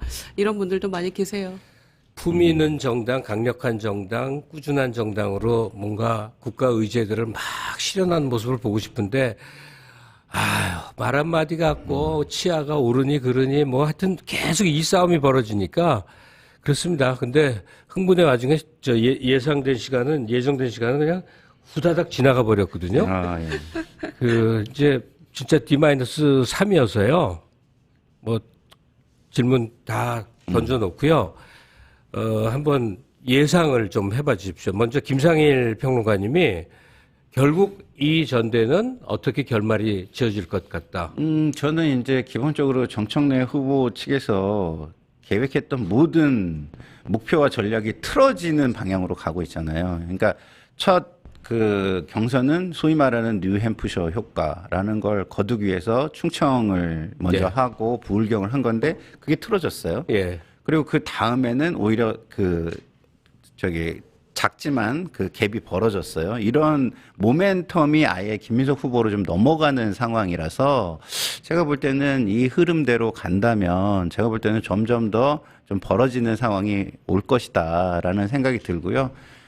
그리고 이제 이게 구도 자체가 예전에는 무슨 뭐 선명성, 개혁성 이런 것들도 구도의 하나로 들어와 있었는데 이제는 구도가 대통령과 어떻게 함께 집권 세력의 역할을 할 것인가로 구도가 넘어가고 있단 말이에요. 그러니까 모든 선명성, 이슈가. 개혁성이 중요시되던 때는 독재 권력 앞에 탄압받는 야당이 그렇죠. 그게 요구되는 맞습니다. 거 아닙니까? 그래서 그럼에도 불구하고 이제 요새는 이제 굉장히 뭐 쇼츠도 유행하고 뭐 짧은 이미지 이런 것들이 굉장히 중요하기 때문에 그런 게 효과가 좀 있었는데 예. 그런 효과가 있는 게 구도가 완전히 지금 넘어가 버렸다 이렇게 보기 때문에 이 구도로 간다면 아무래도 뭐 김민석 후보가 대통령과의 공조와 집권 세력에 책임 있는 운영을 할 것이다라는 이미지를 가지고 있잖아요. 그래서 좀 저는 벌어지게 되고 김민석 후보가 뭐 무난하게 당선이 될 것이라고 개인적으로 그렇게 전망을 하시는 거군요. 다른 전망도 많습니다. 근데 요즘 엄청 다양해요. 근데 다양한 걸 제가 이렇게 들어보면은 분석의 틀로 갖다 쓰는 게 좀 자의적이에요. 그렇긴 하죠. 예. 그래서 제가 종합적으로 보면 저는 제가 좀 그다음에 저 선사시대 신민당 시절부터 민주당에서 30년을 부르신 그리고 전 의원이신 김희정 씨. 예. 저는 호남 권리당원들이 응징 투표를 할 거라고 생각합니다. 아, 응징 투표를 한다? 예, 왜냐하면 지금 3명의 후보들 다 뭐 소위 빅3 아닙니까? 당대표. 그런데 지난 1년간 당대표에 대한 평가적 투표도 반드시 함께 병행되고 있다고 저는 생각하고요. 또 그렇게 되어야 한다고 보고. 대통령이 지금 이를테면 주호영 전 국회 부의장이나 현재 지금 야당 쪽 국회 부의장 의장단과 함께 골프회동 하면서 여러 가지 정치 회복을 위한 노력을 하고 있잖아요. 비판이 있을 수도 있겠지만 그런 모습이 집권 여당의 모습이어야 된다고 저는 생각해요. 네. 여당에서 할 일을 지금 대통령이 하고 있다라고 생각하고 그래서 집권 야당이 아니고 이제는 제대로 된 집권 여당의 모습을 보여주기 위해서 가장 적합한 후보가 누구인가 또 그것에 대해서 이미 결론은 끝났다고 생각해요. 투표는 네. 마무리가 됐으니까. 그래서 저는 무난하게 김민석 후보의 당선을 예측합니다. 두 분 다 공통적으로 당원들이 잘 알아서 합리적 판단을 할 것이다라는 믿음을 갖고 계신 거죠. 집단지성을 믿는 거죠. 네. 예. 그렇죠. 여당 대표가 야당하고 악수도 안 하겠다, 대화도 안 하겠다 하면 이게 도대체 국정이 어떻게 되는 거고 누가 책임져야 되는 문제냐. 예, 답답한 거였는데요. 두 분, 김유정, 김상일 두 평론가들과 함께 얘기 나눴습니다. 고맙습니다. 감사합니다. 예, 정부가 재개발, 재건축 등 민간 정비사업 인센티브 제공해서요, 2030년까지 23만 4천호 규모의 도심 주택 착공을 지원하겠다, 이렇게 밝혔습니다. 관련 내용 먼저 보시겠습니다. 정부가 서울과 수도권에 23만 가구 이상의 주택을 추가 공급합니다. 우선 서울 강서구 염창동과 경기 남양주 와부, 광주 장지동 등 3곳에서 2만 7,200가구 규모의 신규 공공택지 후보지를 공개했습니다. 특히 남양주 와부읍은 그린벨트 지역으로 정부는 서울 전역과 인접 수도권 그린벨트를 토지거래 허가구역으로 한시 지정해 투기성 거래를 차단하기로 했습니다. 연내에는 7만 3천 가구 이상의 신규 공공택지 후보지를 추가로 발표할 계획입니다. 문제는 속도입니다. 정부는 통상 68개월이 걸리던 공공택지 발표 이후 착공까지의 기간을 37개월로 줄이는 최당위 착공 모델을 도입합니다. 지구 지정과 계획 수립, 토지 보상과 이주, 부지 조성 등의 절차를 동시에 진행해 착공 시점을 최대한 앞당기겠다는 겁니다. 3기 신도시 등 기존 공공택지 8만 9천가구의 착공도 2년 앞당기고 태릉 CC와 과천 경마장 국군방첩사령부 부지는 2029년 착공을 추진합니다. 하지만 토지 보상과 이주 과정에서 협의가 길어질 가능성이 있고 그린벨트 해제를 둘러싼 지자체와 주민 반발도 변수입니다. 여기에 37개월 착공을 위해서는 전략환경영향평가 간소화 등 관련 법제도 개선도 필요한 만큼 정부의 속도전이 실제 착공으로 이어질 수 있을지가 관건입니다. 한편 부동산 대책에 대한 반발 속에 이 대통령의 국정 지지율이 연일 최저치를 기록하면서 부동산을 둘러싼 여야 공방도 한층 거세질 전망입니다. 뉴스토마토 윤금주입니다. 예. 공방은 계속될 거라는 리포트를 보셨는데, 자, 이 주제와 관련해서 이기헌 민주당 의원 함께합니다. 안녕하세요. 네, 불러주셔서 감사합니다. 예. 그 이름이 잘 기억되는 게 중요한데, 네. 성함이 이렇게 잘 안 외지는 이름이거든요. 네, 그렇습니다. 이기헌. 네. 그러면 그 지역구는 어디세요? 경기도 일산입니다. 일산. 고향시 예. 일산이고요. 일산의 서구 동구인데 저는 이제 동구가 중심입니다. 동구면 무슨 마을이죠? 백석동, 마두동, 뭐 장항동, 정발산, 뭐 중산동.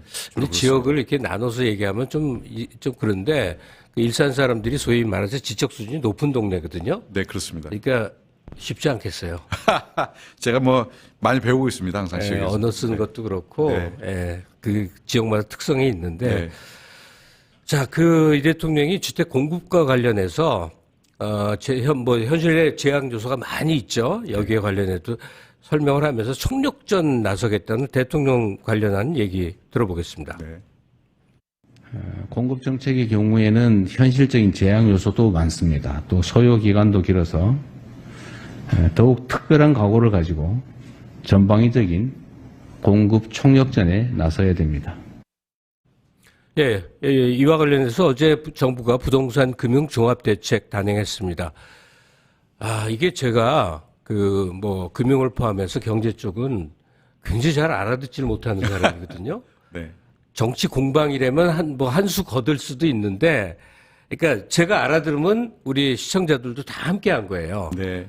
이 813 부동산 공급 대책 총평을 좀 해주세요. 이재명 정부가 정말 영혼도 끌어들이고 할 수 있는 모든 것들을 다 하려고 하는 자세를 보여줬다. 좀 이렇게 해주시면 제일 고맙겠습니다. 정말 이 주거권이라고 하는 이 어떻게 보면 기본적 가치에 굉장히 인간의 욕망이 충돌하는 지점이 이제 부동산인데 그 부동산과 관련돼서 저희가 그렇게 공급을 하고 정부에서 많은 예산을 투입하고 있습니다만 국민들이 느끼시기에 충분한 안정감을 느끼지 못하고 계시고. 아니 국민 반응이 애게 이거예요. 네, 그렇습니다. 그린벨트 포함해서 수도권에 23만 가구 플러스 알파다. 그럼 옛날에 뭐 200만 가구 일산이 바로 그랬죠. 200만 가구 할 때 일기 신도시가 일산이죠. 예, 노태우 정부 시절에. 예, 그렇습니다. 그러니까 사이즈가 큰 것만 보다 23만 가구 그거 뭐에 써먹어 뭐 이렇게 나오거든요. 네. 근데 이제 작지만 않고요. 23만 가구 하나는 아니고 지금 이재명 정부 들어서서 1년 조금 넘었습니다만 총 지금 공급 대책으로 내는 것은 총 140만 가구입니다. 시간이 좀 흘러서 좀 기억이 안 나실 수는 있는데 이미 많은 부동산 관련해서 공급 대책을 냈고요. 다주택자가 전세 줬던 거를 이제 팔아서 자가가 되면 그것도 공급 대책이 되는 거죠. 그렇습니다. 그래서 이제 자기가 실제는 소유하고 있지만 거주하지 않는 곳 을 이렇게 내놓는 것도 그것이 이제 시장에 나오면 가구고 사실은 그게 가장 빠른 공급 대책입니다. 그렇죠. 닥치고 공급하라. 지금 사실 이게 좀 늦은 거죠. 네, 제가 정부 초기에 공급에 대한 사실 오세훈 시장이나 이런 사람들 인기를 얻을 때 이명박 시장 그럴 때 막 공급에 대해서 사람들에게 막 기대와 막 이걸 안겨줘요. 기대만이죠. 정치 공학인데. 근데 아니야 이명박 시절에는 실제로 주택 안정이 부동산 안정이 왔었거든요. 가격적 측면에서는 그럴 수 있는데요. 기억하시겠지만 서울 뉴타운 정책이라고 해서 그렇게 해서 많이 던져놓고 결국 아시겠지만 서울에 낙후된 특히 산비탈이라든지 아니면 재건축을 기다렸던 많은 단지들이 20년 동안 뉴타운에 묶여가지고 실제로는 재산권 행사도 못하고 굉장히 큰 아픔이 있었습니다. 그렇군요. 아니 근데 문재인 정부 때도 그렇고 지금 왜 이렇게 소위 진보 성향의 정부만 나오면 부동산을 갖고 머리를 싸매느냐 항상 그 얘기를 하게 되는데요. 토지 보상부터 지금 23만 가구 이게 한다는데 이게 보통이 아니에요. 이 보상 갖고 아마 다 뛰들고 나올걸요? 그렇습니다. 그래서 보통 평균적으로 발표를 하고 나서 그다음에 지구 지정하고 토지 보상하고 그 착공하는 기간이 보통 5년 이상이 걸립니다. 5년, 6년입니다. 기억하시겠지만 19년도에 김현미 국토부 장관이 있을 때 제 3기 신도시 발표가 있었습니다. 저희 고양시에도 창릉 신도시, 기억나요. 바로 탄강 넘어서 부천의 대장 신도시 발표를 했는데 지금 그로부터 19년이니까 벌써 해수로 7년, 연수로는 6년이 지났는데 만 6년이 지났는데 이제 겨우 보상이 끝나고 이제 도저들이 이제 밀고 있습니다. 땅들을. 이제 건물을 짓는 것까지 생각해 보면 근 10년이 걸릴 일입니다. 그러네요. 공급 대책은 그만큼 쉽지 않은 측면이 있고요. 근데 이제 말씀드렸다시피 68개월 정도 걸렸던 지구 지정, 보상 이런 인허가 문제와 관련된 시간을 획기적으로 줄여보겠다는 게 이번 대책에 좀 들어가 있습니다. 아니 3기 신도시 김현미 때 나온 게 지금 요 수준에 와 있는 거예요. 그렇습니다.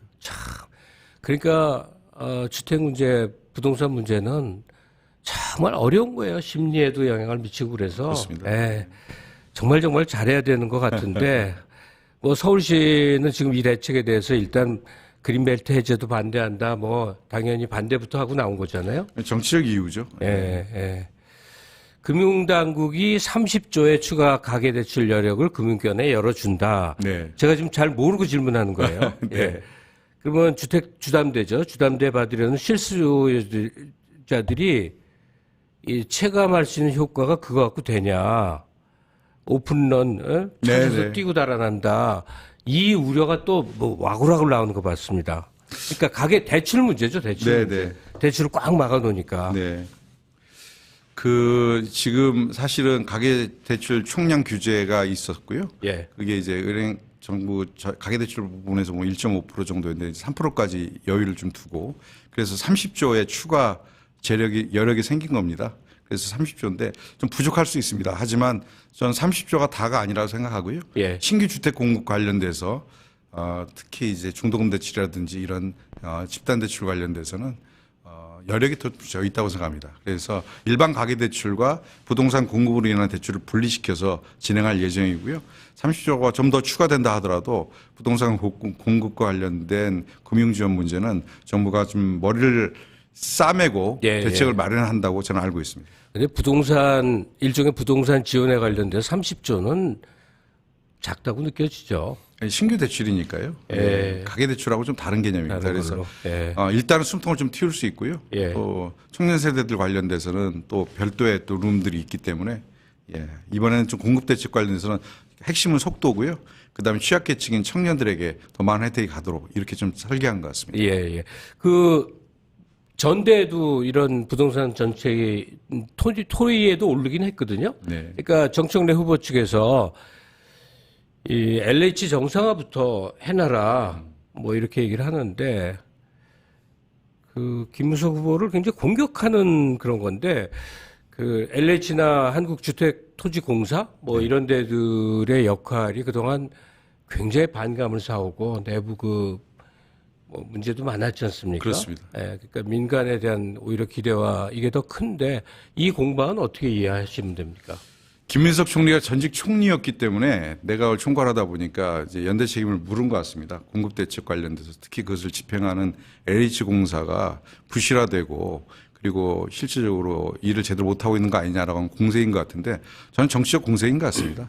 왜냐하면 LH가 지금 국가의 재건축, 공공재건축과 재개발 관련된 사업들을 총괄하면서 이미 부채만 해도 200조 가까운 부채를 가지고 있고 몇 년 전에 있었던 도덕적 해이 사건 관련돼서 조직이 국민적 질차를 받으면서 만여 명이 넘던 직원들이 지금 막 8천여 명 수준 많이 줄었어요. 그런데 또 일들은 많아지고 또 하다 보니까 내부적으로는 부채는 많지 직원 수는 작지 굉장히 힘들어하는 것으로 그렇게 들었습니다. 그런데 이것을 부동산 공급 대책과 세제 대책에 대해서 논쟁을 하는 것은 맞겠지만 LH를 잘못 관리한 것을 1년 총재한 사람에게 책임을 묻는 것은 조금 과도한 것이 아닌가 이렇게 생각됩니다. 네.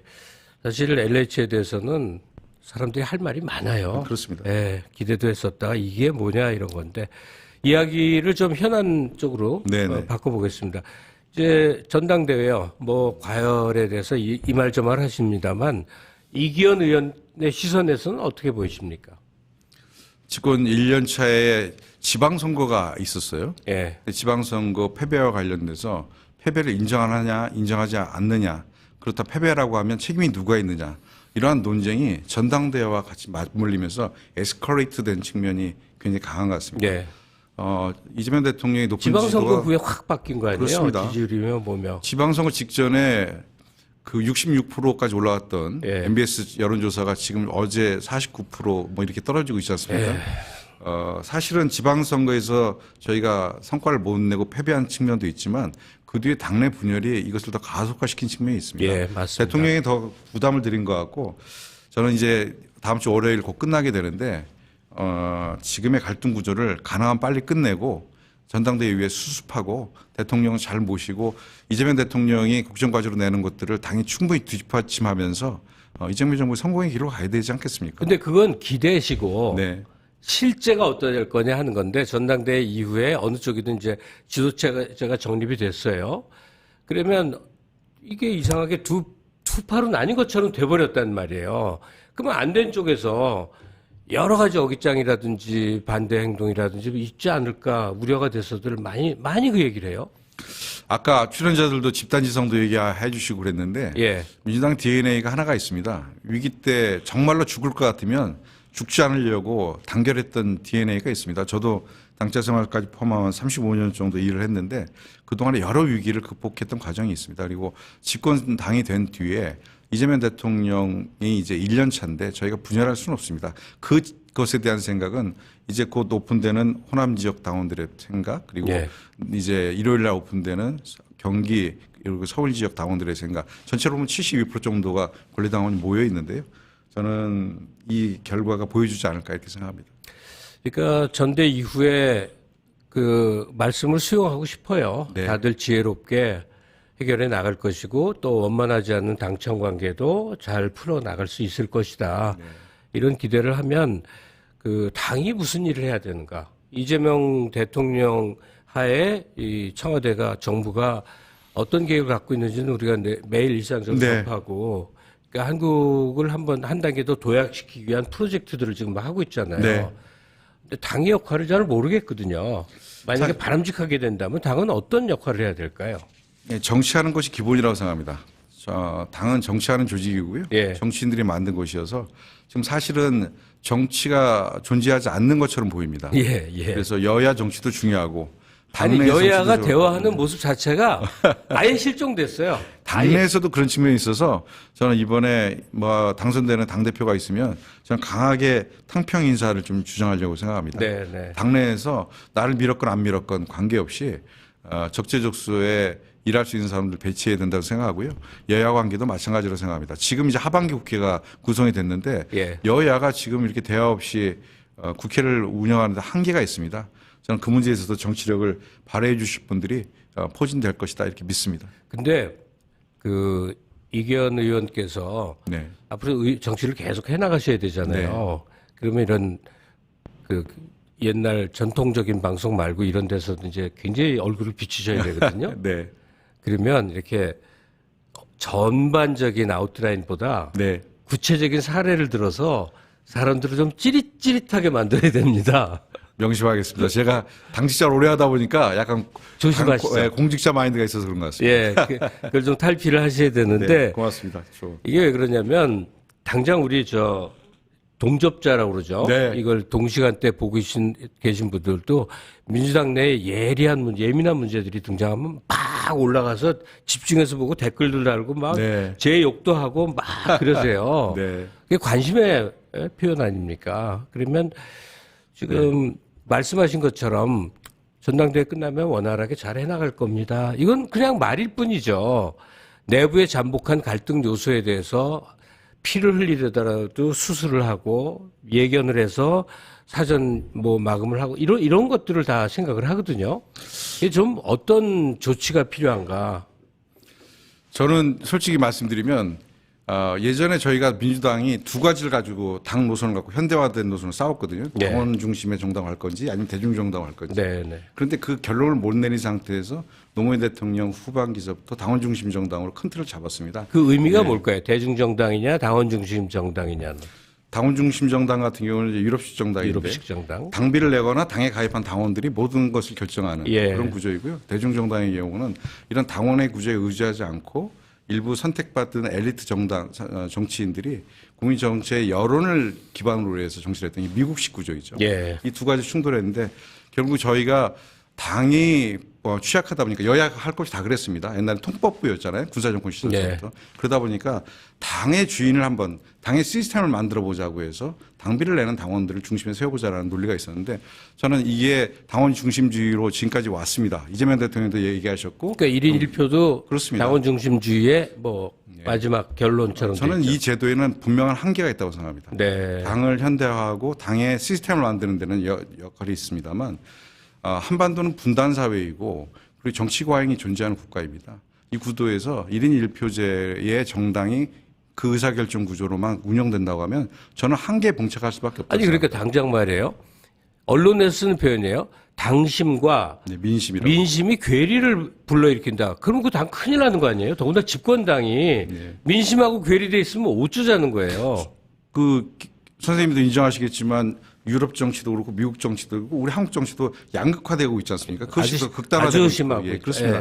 그러다 보니까 양극단에 있는 사람들이 각 당에 가입하면서 정치를 양극화를 더욱더 가속화시키는 측면이 있다고 생각합니다. 예. 저는 이것을 하루바삐 신속하게 좀 정상화시키고 민심을 수용할 수 있는 정당 시스템을 만들어야 됩니다. 이해하면 저희 민주당 같은 경우는 당원이 결정하는 게 70%입니다. 당내 경선의 경우에. 여론조사가 30%가 있습니다. 이게 민심을 반영하는 거죠. 예. 국민의힘이 8대2입니다. 저는 이제 국민의힘도 예전에 이런 구조는 아니었는데 장동혁 대표도 더욱더 가속화되고 하고 있거든요. 그래서 장동혁 대표가 지금 믿는 게 그런 거 아닙니까? 극우화된 국민의힘 당원들이 나를 지켜줄 것이다. 그 열성 사퇴도 안 하고 당원들. 있는 거죠. 그렇습니다. 모든 투표에 참여하고 적극적인 사람들. 그래서 지금 내년 8월에 있을 전당대회도 자기가 나가면 당선된다. 이렇게 믿고 있는 겁니다. 그러니까 장동혁이. 당심 민심 괴리의 사례를 하나 예를 들어보겠는데 지난 1년 동안 민주당이 당이 하는 유일한 가치 있는 일이 마치 검경 수사권 조정, 그러니까 검찰 개혁인 양 거의 모든 발언을 거기에 집중해서 했어요. 그리고 그게 중요한가 보다 생각은 할 수 있죠.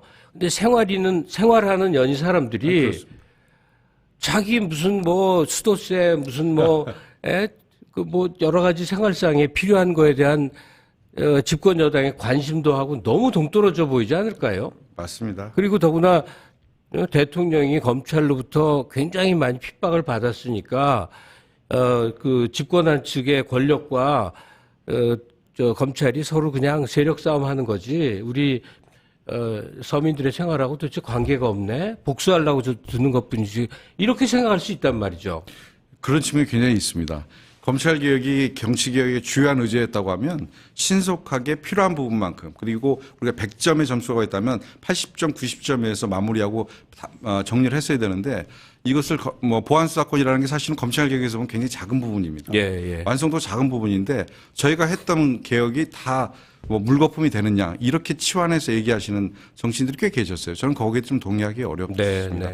대한민국의 정치개혁 중에 여러 과제가 있었는데 정치개혁 과제 중에 검찰개혁은 이제 거의 저희가 100%까지는 아니지만 90% 정도는 했다고 생각합니다. 근데 그런 발언, 그런 생각에 저도 이제 굉장히 경도가 됩니다만 그러면 잘 안 팔려요. 노조건 정당이건 세고 강력하고 그냥 강경 노선으로 나가면 눈길도 끌고 박수도 받고 표도 잘 나와요. 네. 이 아이러니를 어찌하면 좋을까요? 글쎄 말입니다. 걱정입니다. 과제로 놔두고 네. 이기현 의원 오늘 모셨는데 네. 사실 초면이었지만 굉장히 속 깊은 얘기를 함께 했다는 생각이 들어요. 오늘 조언해 주셔서 감사하고요. 더욱더 정진하겠습니다. 대신 재미만 조금 더 확보하시면 제가 이 제작진에게 우리 이기현 의원 모시자 하기에 좀 좋으니까 잘 부탁드립니다. 네, 저도 부탁드립니다. 예, 고맙습니다. 네. 예.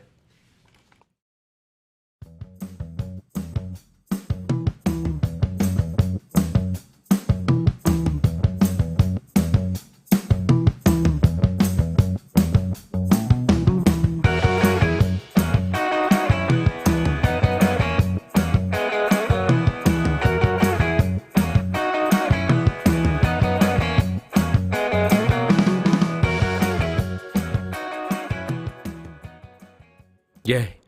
뜨거운 전당대회 열기, 뭐, 계속 뜨겁다 얘기를 합니다만, 그 중에 또 뜨거운 분을 오늘 모시게 됐습니다. 최고위원 경쟁에 뛰어드신 임미애 후보십니다. 안녕하세요. 네, 안녕하세요. 기호 8번 최고위원 후보 임미애입니다. 근데 조금 미리 모셨어야 되는데, 이게 투표가 거의 다 끝나가는 그러게 기분이라서요. 말이에요. 좀 빨리 불러주시지. 그러게. 제가 지난주부터 진행을 시작했거든요.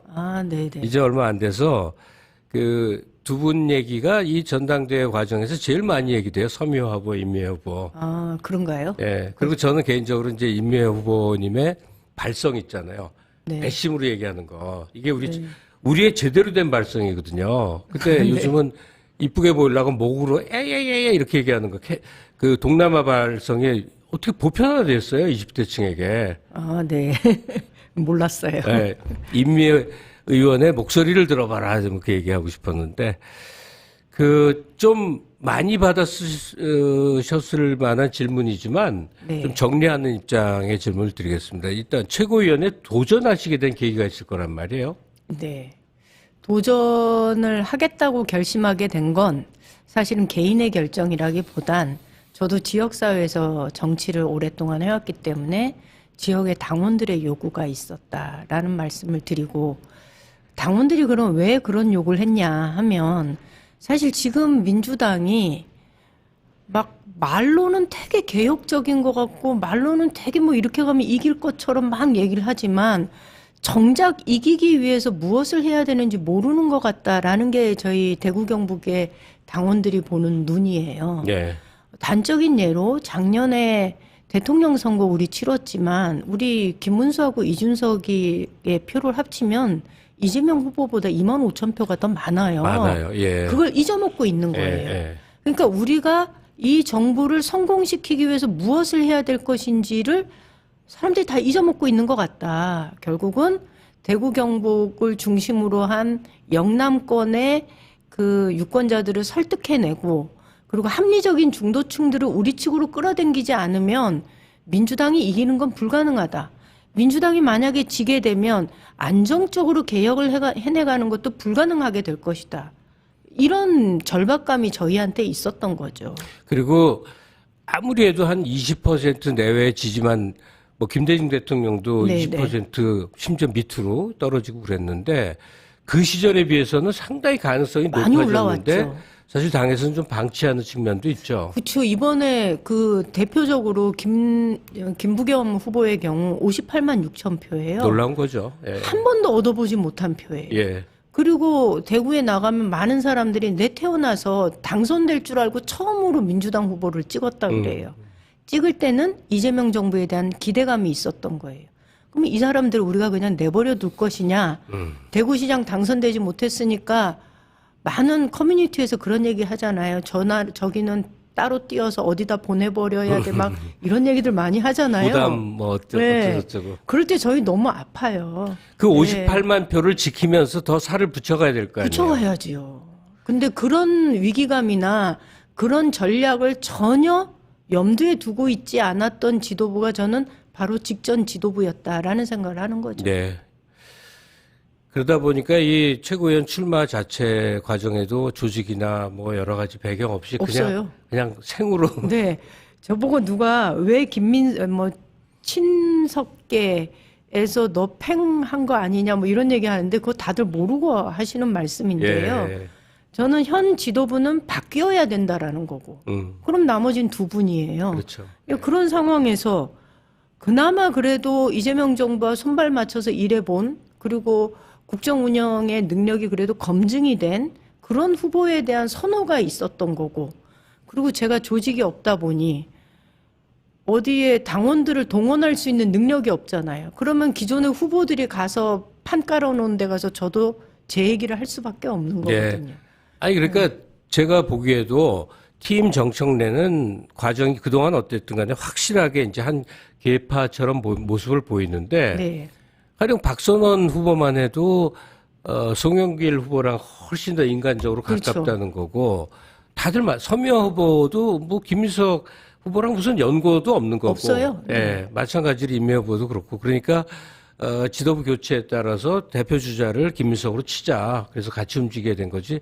어떤 계파적 동질성을 갖는 건 아니다라는 말씀인 거죠. 네, 저희도 뭐 서로 그렇게 되면 계파라고 묶으려 그럴 때는 그러면 출마 과정에서부터 서로 조율이 돼서 나와야 되는데 그런 과정은 전혀 없었던 그렇죠. 거죠. 슬로건도 같이 해야 되고 뭐 그래야 네, 되는데 네. 그거 아닌 거죠.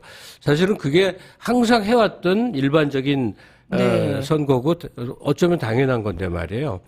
근데 그 임미애라는 사람이 조금 더 이제 강조가 돼야 될 필요가 있을 것 같은데, 저도 옛날에 이제 잡지를 한 적이 있는데 그 강원도였나 강원도였어요. 그 갓골 유치원이라는 데를 취재하러 갔는데 그 대화하는 분들이 너무 이렇게 그래요. 보니까 이대 학생들이 농민 활동을 하겠다고 깊은 시골로 뛰어든 다음에 거기서 뿌리 받기 위해서는 결혼을 해야겠다고 그래서 동네 주민들하고 결혼을 한 거예요. 여러 명이. 그래서 거기서 1박 2일로 갔다가 한 3, 4일 오래 있다가 온 기억이 있는데, 저는 그 임매 후보님의 그 인생 과정을 보니까 우리가 전형적으로 그 위인전에 쓰는 삶을 사셨더라고요. 네, 너무 놀랍고. 약간 좀 잊고 살았는데 예. 새롭게 다들 관심을 가져주시니까 약간 좀 민망하죠. 뭐. 네. 그래요. 임미애 후보의 강점을 호평받은 연설을 이 영상을 통해서 잠깐 보고 이야기 이어나가겠습니다. 잠시 고개를 들어서 저쪽에 밀짚 모자를 흔들고 있는 분들을 바라봐 주시기 바랍니다. 저분들은 민주당 당원이 아닙니다. 경북 바닷가를 삶의 터전으로 삼고 살아가는 분들입니다. 이 땡볕에 밭에서 일하고 있는 그분들의 마음을 생각한다면 적어도 우리가 다루는 의제가 국민들의 삶이어야 하는 것이지 서로를 향한 공격은 아닙니다. 그러니 우리 부끄러운 짓 오늘 이 자리에서만큼은 하지 맙시다. 앞서 연설하신 최민희 후보께서 160명의 국회의원이 모두 다 김민석 편이다 이렇게 얘기하십니다. 아마 그럴지도 모르겠습니다. 그러나 이거 분명하게 합시다. 지난 시절 당대표 뽑아놓고 1년 동안 맡겼더니 그 리더십이 형편없더라. 그래서 의원들이 돌아선 거 아니겠습니까? 그러니 160명의 국회의원이 모두 다 김민석 편이다라고 얘기할 때는 부끄러운 줄 아셔야 되는 겁니다. 부끄러운 줄 아셔야 되는 겁니다. 갑자기 노무현 대통령이 떠오르네요. 부끄러운 줄 알아야지. 유명한 말씀인데 그 임미애 후보가 얘기한 부끄러운 줄 아셔야 됩니다. 이 말을 다시 한번 새겨본다면요. 네. 저는 사실 전당대회가 이제 막판에 이르렀는데도 불구하고 후보들이 내는 메시지가 국민들의 삶이나 대한민국의 미래에 대한 메시지보다는 상대를 공격하는 것에 집중하는 메시지만 나오는 것이 너무 안타깝습니다. 네. 사실 네. 그게 굉장히 부끄럽습니다. 그리고 국민들이 보기에 저 정당에 정말 대한민국 국민의 삶을 맡겨도 될까라는 걱정을 할 것 같습니다. 그래서 좀 그런 부분에 대해서 반성하고 이번 주부터라도 내는 메시지가 좀 달라져야 된다라는 생각을 좀 하고 있고요. 저는 개혁 얘기를 하는데 옛날에 우리 이런 얘기 있어요. 입진보라는 네, 있었어요. 입진보. 예, 입으로는 진보예요. 예. 근데 삶은 그러하지 삶은 전혀 않아요. 다르고. 예. 예. 저는 그간 우리가 입으로는 개혁을 외쳤지만 진짜 개혁이 뭔지를 모르는 것 같다. 그게 개인이 개혁을 얘기할 때와 당 대표와 혹은 국회의원들이 개혁을 얘기할 때는 좀 달라야 된다고 생각하거든요. 특히나 집권 여당이 개혁을 얘기를 할 때는요.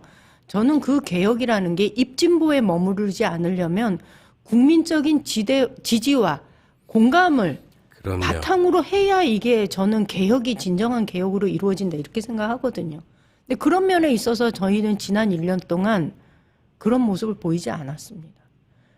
저는 지금 최근에 떨어지는 지지율 문제도 그렇고 이것과 관련해서 뭐 코어층이 이탈해서 지지층 떨어진다 이렇게 얘기하는 거 보면서 다들 착각하고 있는 거 아닌가 이런 생각을 좀 하게 되는 거죠. 그 부분에 대해서 저는 얘기를 좀 세게 하고 싶은 겁니다. 그러니까 당이 소위 입진보 스타일로 운영이 된다는 거에 이제 바로 떠오르는 사례가요. 저는 보안수사권에 대해서 뭐 특정한 의견을 갖는다기보다 보안수사권 존속이 63%고 국민 네. 여론조사에서 완전 폐지가 23%가 그 정도 나왔어요. 그럼 고집을 부린다 하더라도 최소한 이 62, 3%에 존속해야 된다는 여론을 의식한 어떤 발언과 행동과 고심이 보여야 대중정당 아니에요? 국민정당이고. 그러니까 제가 그 지점에서 사실은 이제 보안책과 관련된 법안에 공동발의자로 이름을 넣었더니 예. 막 공격이 들어오는 거예요. 그런데 저는 적어도 국회의원이라면 국민 누군가가 이 문제에 대해서 우려를 표하고 있다면 그 목소리에 대해서 책임감 있는 태도를 보여주는 게 맞다고 생각합니다. 예. 내 소신이 설사 완전 수사권 기소권 분리하고 보안 수사권 완전 철폐가 내 소신이라 하더라도 나는 국민의 대표로 뽑힌 정치인이잖아요. 대한민국 국민들의 어느 한 구석에서 누군가가 이 문제 때문에 고통을 받아본 경험이 있다고 한다면 그 목소리를 귀담아 들을 줄 아는 게 나는 정치인이어야 된다고 생각을 하는 겁니다. 예. 그런데 그 목소리를 대변해서 법안 발의에 서명을 했다는 이유로 마구 공격을 해요. 근데 공격은 제가 받을 수 있는데 저는 그 공격이 두려워서 아무것도 하지 않는다면 그거는 정치인으로서는 그렇게 해서는 안 된다고 생각합니다. 뭐 설사 사실을 잘못 이해했다 하더라도 보안수사권 완전 폐지에 의해서 이 20, 30대 젊은 여성층이 굉장히 심한 심리적 위축감과 두려움을 느껴서 민주당과 대통령에 대한 지지를 확 철회한 게 통계표로 그냥 나오거든요. 그러니까 얼마나 이게 세심하고 조심스러워야 하는가 싶은데 참 마구잡인데. 근데 저는 농촌에 있잖아요. 예. 사실은 이 문제가 나왔을 때 2030 여성만이 아니고요.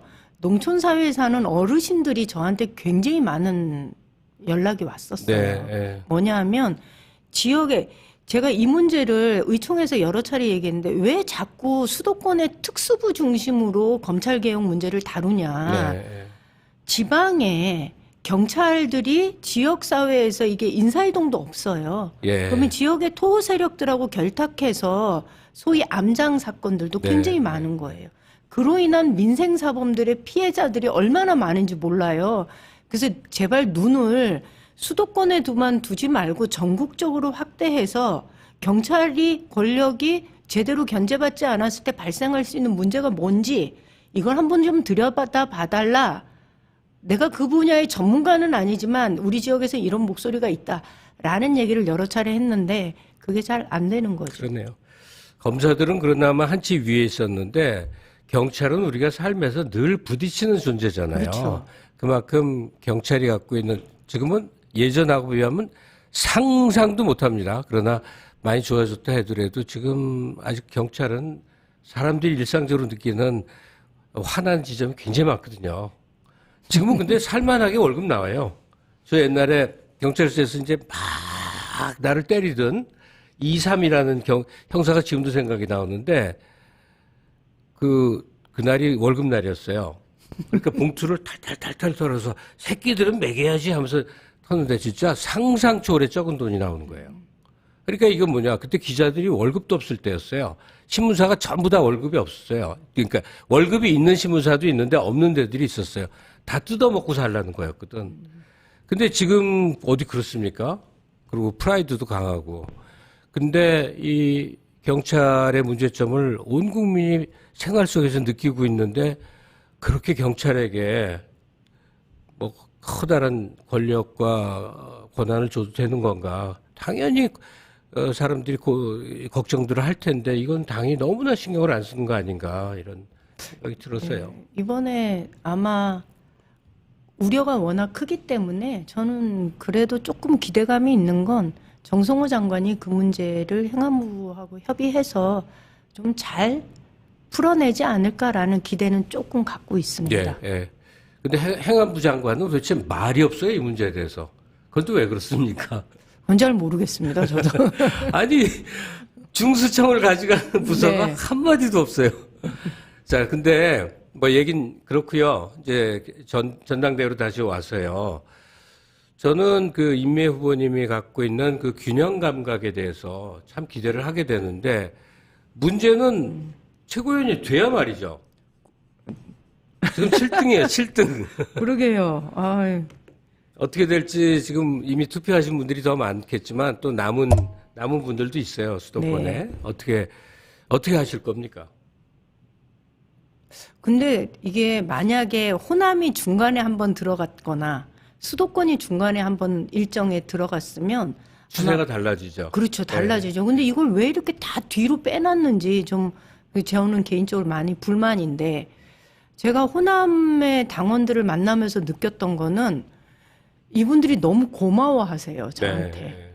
김대중의 가치, 민주당의 가치, 노무현의 가치를 우리가 잊고 있었는데 대구 경북에서 그렇게 활동하고 있다는 거 우리가 정말 몰랐다. 미안하다. 그리고 이번에 출마해줘서 고맙다. 이런 얘기를 너무 많이 해주시는 거예요. 그래서 오히려 다니면서 제가 너무 이게 위로를 많이 받은 거예요. 네, 그 어저께 전화가 오기를 제가 광주 갔을 때 밤에 택시를 탔거든요. 그래서 인사를 하다가 제가 명함을 드리고 제가 최고위원 후보로 나온 누구입니다. 이런데 차 안이 깜깜하니까 그때 얼굴을 못 뵀는데 그분이 저한테 어제 전화 온 거예요. 찍었다고. 찍었다고요? 네, 자기 아내하고 찍었고 주변에 얘기한다고. 그리고 그런 전화를 받을 때 너무 힘이 나지요.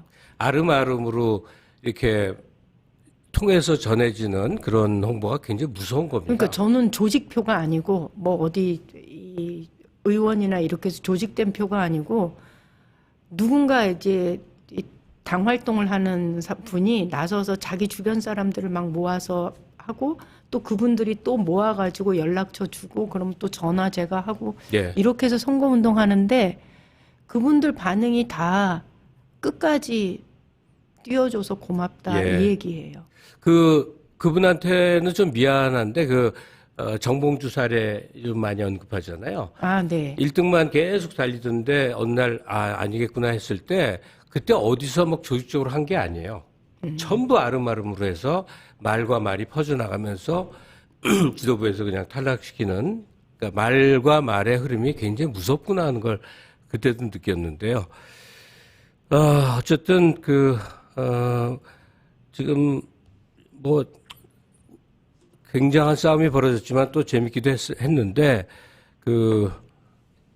재미있으시군요. 바깥에서는. 그럼 당사자가 아니면 이렇게 네. 또 흥미를 끄는 수도 있구나 하고 보는데 다만 임매의원한테 여쭤보고 싶은 것 중에 하나가 이 과거 파묘전 너 네. 20년 전에 뭐라고 그랬지 네, 뭐했지 계속 요새는 추미애 경기지사까지 또 파묘가 되어두군요. 어떤 네. 입장을 밝히니까. 근데 파묘전에 대한 기억나는 사례나 하시고 싶은 얘기를 좀 얘기를 해주시죠.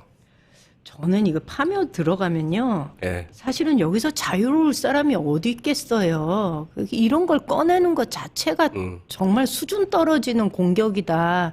이런 생각을 합니다. 제가 지난번에 연설을 할 때도 그 얘기 했는데 나는 그 사람이 20년 전에 잘못한 것에 대해서 사실은 그렇게 관심 있지 않아요. 이미 본인이 자신의 과거에 대해서 돌아온 탕하다, 좀 맞아달라 라고 얘기를 하면 저는 그 정도를 받아들이지 못하는 그런 민주당이었나라는 의구심이 도리어 드는 거예요. 또 그렇게 파묘를 파헤치기 시작하면 본인은 자유로운가요? 그렇지 않거든요. 그러니까 한번 그렇게 시작을 하면 끊임없이 그 과거를 헤집고 우리의 이 미래를 향한 싸움이 아니라 과거를 헤집는 것으로 판을 바꾸기 때문에 저는 정말로 해서는 안 되는 짓을 했다.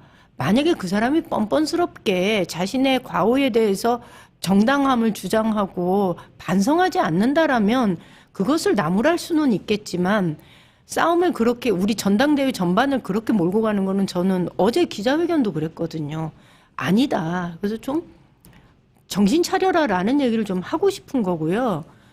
그리고 그래서 상대의 파묘에 대해서는 제가 따로 언급하고 싶은 마음은 없습니다. 그러니까 뭐 추미애 후보도 사실 그렇게 치면은 그분 자유로운 사람 아니에요. 그분이 노무현 때 어떤 일을 했는데요. 탄핵 사유가 책 한 권이 된다는 분이었어요. 그리고 더 심한 게 있어요. 하여튼 파묘 얘기를 하니까 그런데 저도 이제 우리 사회에 대해서 하고 싶은 게 꼭 전당대회뿐이 아니라요. 과거에 어떤 실수와 잘못을 저질렀잖아요. 네. 그럼 그걸 얼마큼 대속했는지가 굉장히 중요한 거거든요. 그렇죠. 그런 일로 누가 징역을 살았다든지 18년 동안 당에 얼씬 못하고 외부를 떠돌았다든지 이거는 그 잘못에 대해서 자기가 스스로 이것을 이제 보상하고 만회하는 과정이 있었잖아요. 네. 그런데 그 보상과 만회의 지난한 것들은 싹 빼버리고 그 실수만 부각시켜서 공격을 한다면 야, 인생사 참 쉽게 보는구나. 이 대속의 과정은 엄청나게 고통스럽고 어려운 것들인데. 네. 예. 하여튼 그런 생각을 그 18년이라는 게 그냥 18년이 아니에요. 본인 자기 8년 동안 뭐 공천 못 받아서 뭐 그랬다고 그 8년에 대해서는 그 고통스러운 시간을 이렇게 부풀리면서 누군가 18년 동안 이 진짜 정치권에서 그 촉망받던 사람이 정치권에 얼씬거리지도 못한 상태에서 자기 공부하고 기도하고 이랬던 시간들에 대해서는 왜 그걸 가볍게 여기냐는 그리고 거죠. 김인석 씨 그 공부만 많이 한 얘기만 나오던데 그 컴퓨터 매장도 하고 그랬어요. 살아보려고. 참 그렇습니다. 그 김민석 후보하고 정청래 후보 간의 여러 차이점이나 뭐 등등인데 시간은 마무리되어 가고요. 그 임미애 의원님 후보가 하는 그 간절함과 설득력이 참 와닿는데 이걸 좀 부탁을 드릴게요. 이재명 대통령이 만능이 아니거든요. 신도 네. 아니거든요. 그러나 우리가 보기엔 너무나 열심히 치열하게 국정을 수행하고 있다 보니까 기대가 컸는데 어느 순간 좀 많이 지금 훼손이 오고 있어요, 지지율에.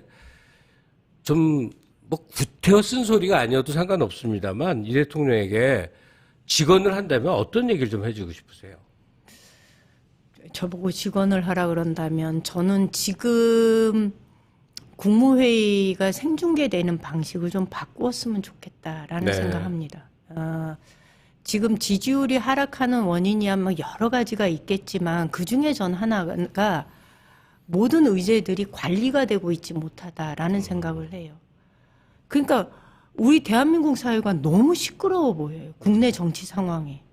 외국도 시끄러운데 국내 정치 상황 보면 부동산은 부동산, 세제는 세제, 청년 고용 문제는 고용 문제, 기후 문제는 기후 문제.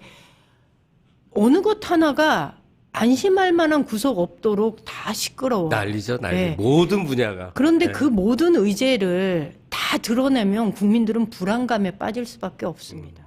그래서 저는 그 의제들을 관리해내는 능력이 필요하고 그러려면 국무회의 방식도 조금 바꿨으면 좋겠다. 예. 그리고 이 방식이 처음에는 윤석열의 불통 정치와 연관지어서 되게 신선하기도 했고 그럼요. 너무 재미있었는데. 아니 뭐 다들 생전 처음 보니까. 그렇죠. 그런데 예. 이게 대통령이 잘못하면 만기칠남 형식의 리더십으로 비춰지게 되면 사실은 공무원들의 창의성이나 이런 것들이 또 드러나기가 어려운 면이 예. 있으니 실제 만기칠남이 맞죠. 예. 그래서 지금은 이제 좀 각 부처가 기강이 좀 잡혔다면 그렇다면 조금 방식을 국정 운영 스타일을 조금 바꾸는 것이 필요하다라는 얘기를 좀 드리고 싶습니다. 그래요. 그 연관되는 얘기인데 저도 많이 느낀 게 뭐냐면 그 이재명 대통령 시대에 들어와서 저는 좋아진 걸로 느끼는 게 장관이 중심이 돼 있다는 사실이에요. 네. 그전에는 수석 보좌관 중심으로 어디서 어떻게 이루어지는지 모르고 장관에게는 그냥 청와대에서 만든 안건을 하달해서 집행만 하게 했단 말이에요. 근데 그 지금 열리고 있는 국무회의 등등 보면 대통령 밑에 그냥 기죽어서 어쩔 줄 몰라 하는 장관들의 모습만 보여요. 장관들이 어떤 분야, 건설 분야, 노동 분야, 뭐 어떤 분야에서는 사실은 그 사람이 일차적 책임자처럼 보여야 되는데 지금 다 대통령이 책임지는 것처럼 보여요. 집행하고 책임지는 것처럼. 지금 말씀 듣다 보니까 따로 혹시 기회가 되신다면 맥주라도 한잔하면서 두런두런 세상 얘기를 좀 해보고 싶습니다. 아, 좋습니다. 우리 청취자 여러분들하고도 같이 만남의 기회를 많이 가졌으면 좋겠고요. 남은 시간이 얼마 없다 하더라도 임미애 후보라는, 임미애 의원이라는 정치인의 면모를 세상에 이렇게 보인 것만 해도 상당히 좋은 일이고요. 그리고 또 가능하면 세상은 드라마가 참 필요할 때가 있는데 아직 아무도 모르는 깜깜이 상태, 73, 4%가 깜깜이 상태인데 이 그 깜깜이가 딱 거쳐졌을 때 임미애 후보가 최고위원에 당선되는 모습을 보는 그런 K드라마를 한번 봤으면, 그리고 충분히 볼 수도 있다, 이런 생각과 기대 속에 오늘 얘기 마치겠습니다. 오늘 좋았습니다. 예, 감사합니다. 예, 감사합니다. 네. 네, 지금까지 임미애 민주당 최고위원 후보와 얘기를 나눴는데요. 좋습니다. 정신없이 그 뉴스인사이다 시간 지나갔는데요. 다음 주 월요일이 그 공휴일이죠. 네, 뉴스인사이다 저희 시간은 계속 합니다. 민주당 전당대회 특집으로 마련해 갔고요. 그날 새로운 지도부가 이제 탁 꾸며질 텐데 월요일 아침 7시 50분 저희 촉각을 있는 대로 곤두세워서 최대한 예측 가능한 예측을 하고 그리고 그날 오후에 치러질 지도부, 민주당 지도부의 결과를 지켜보도록 하겠습니다. 행복한 주말 보내시고요. 저는 김갑수였습니다. 감사합니다.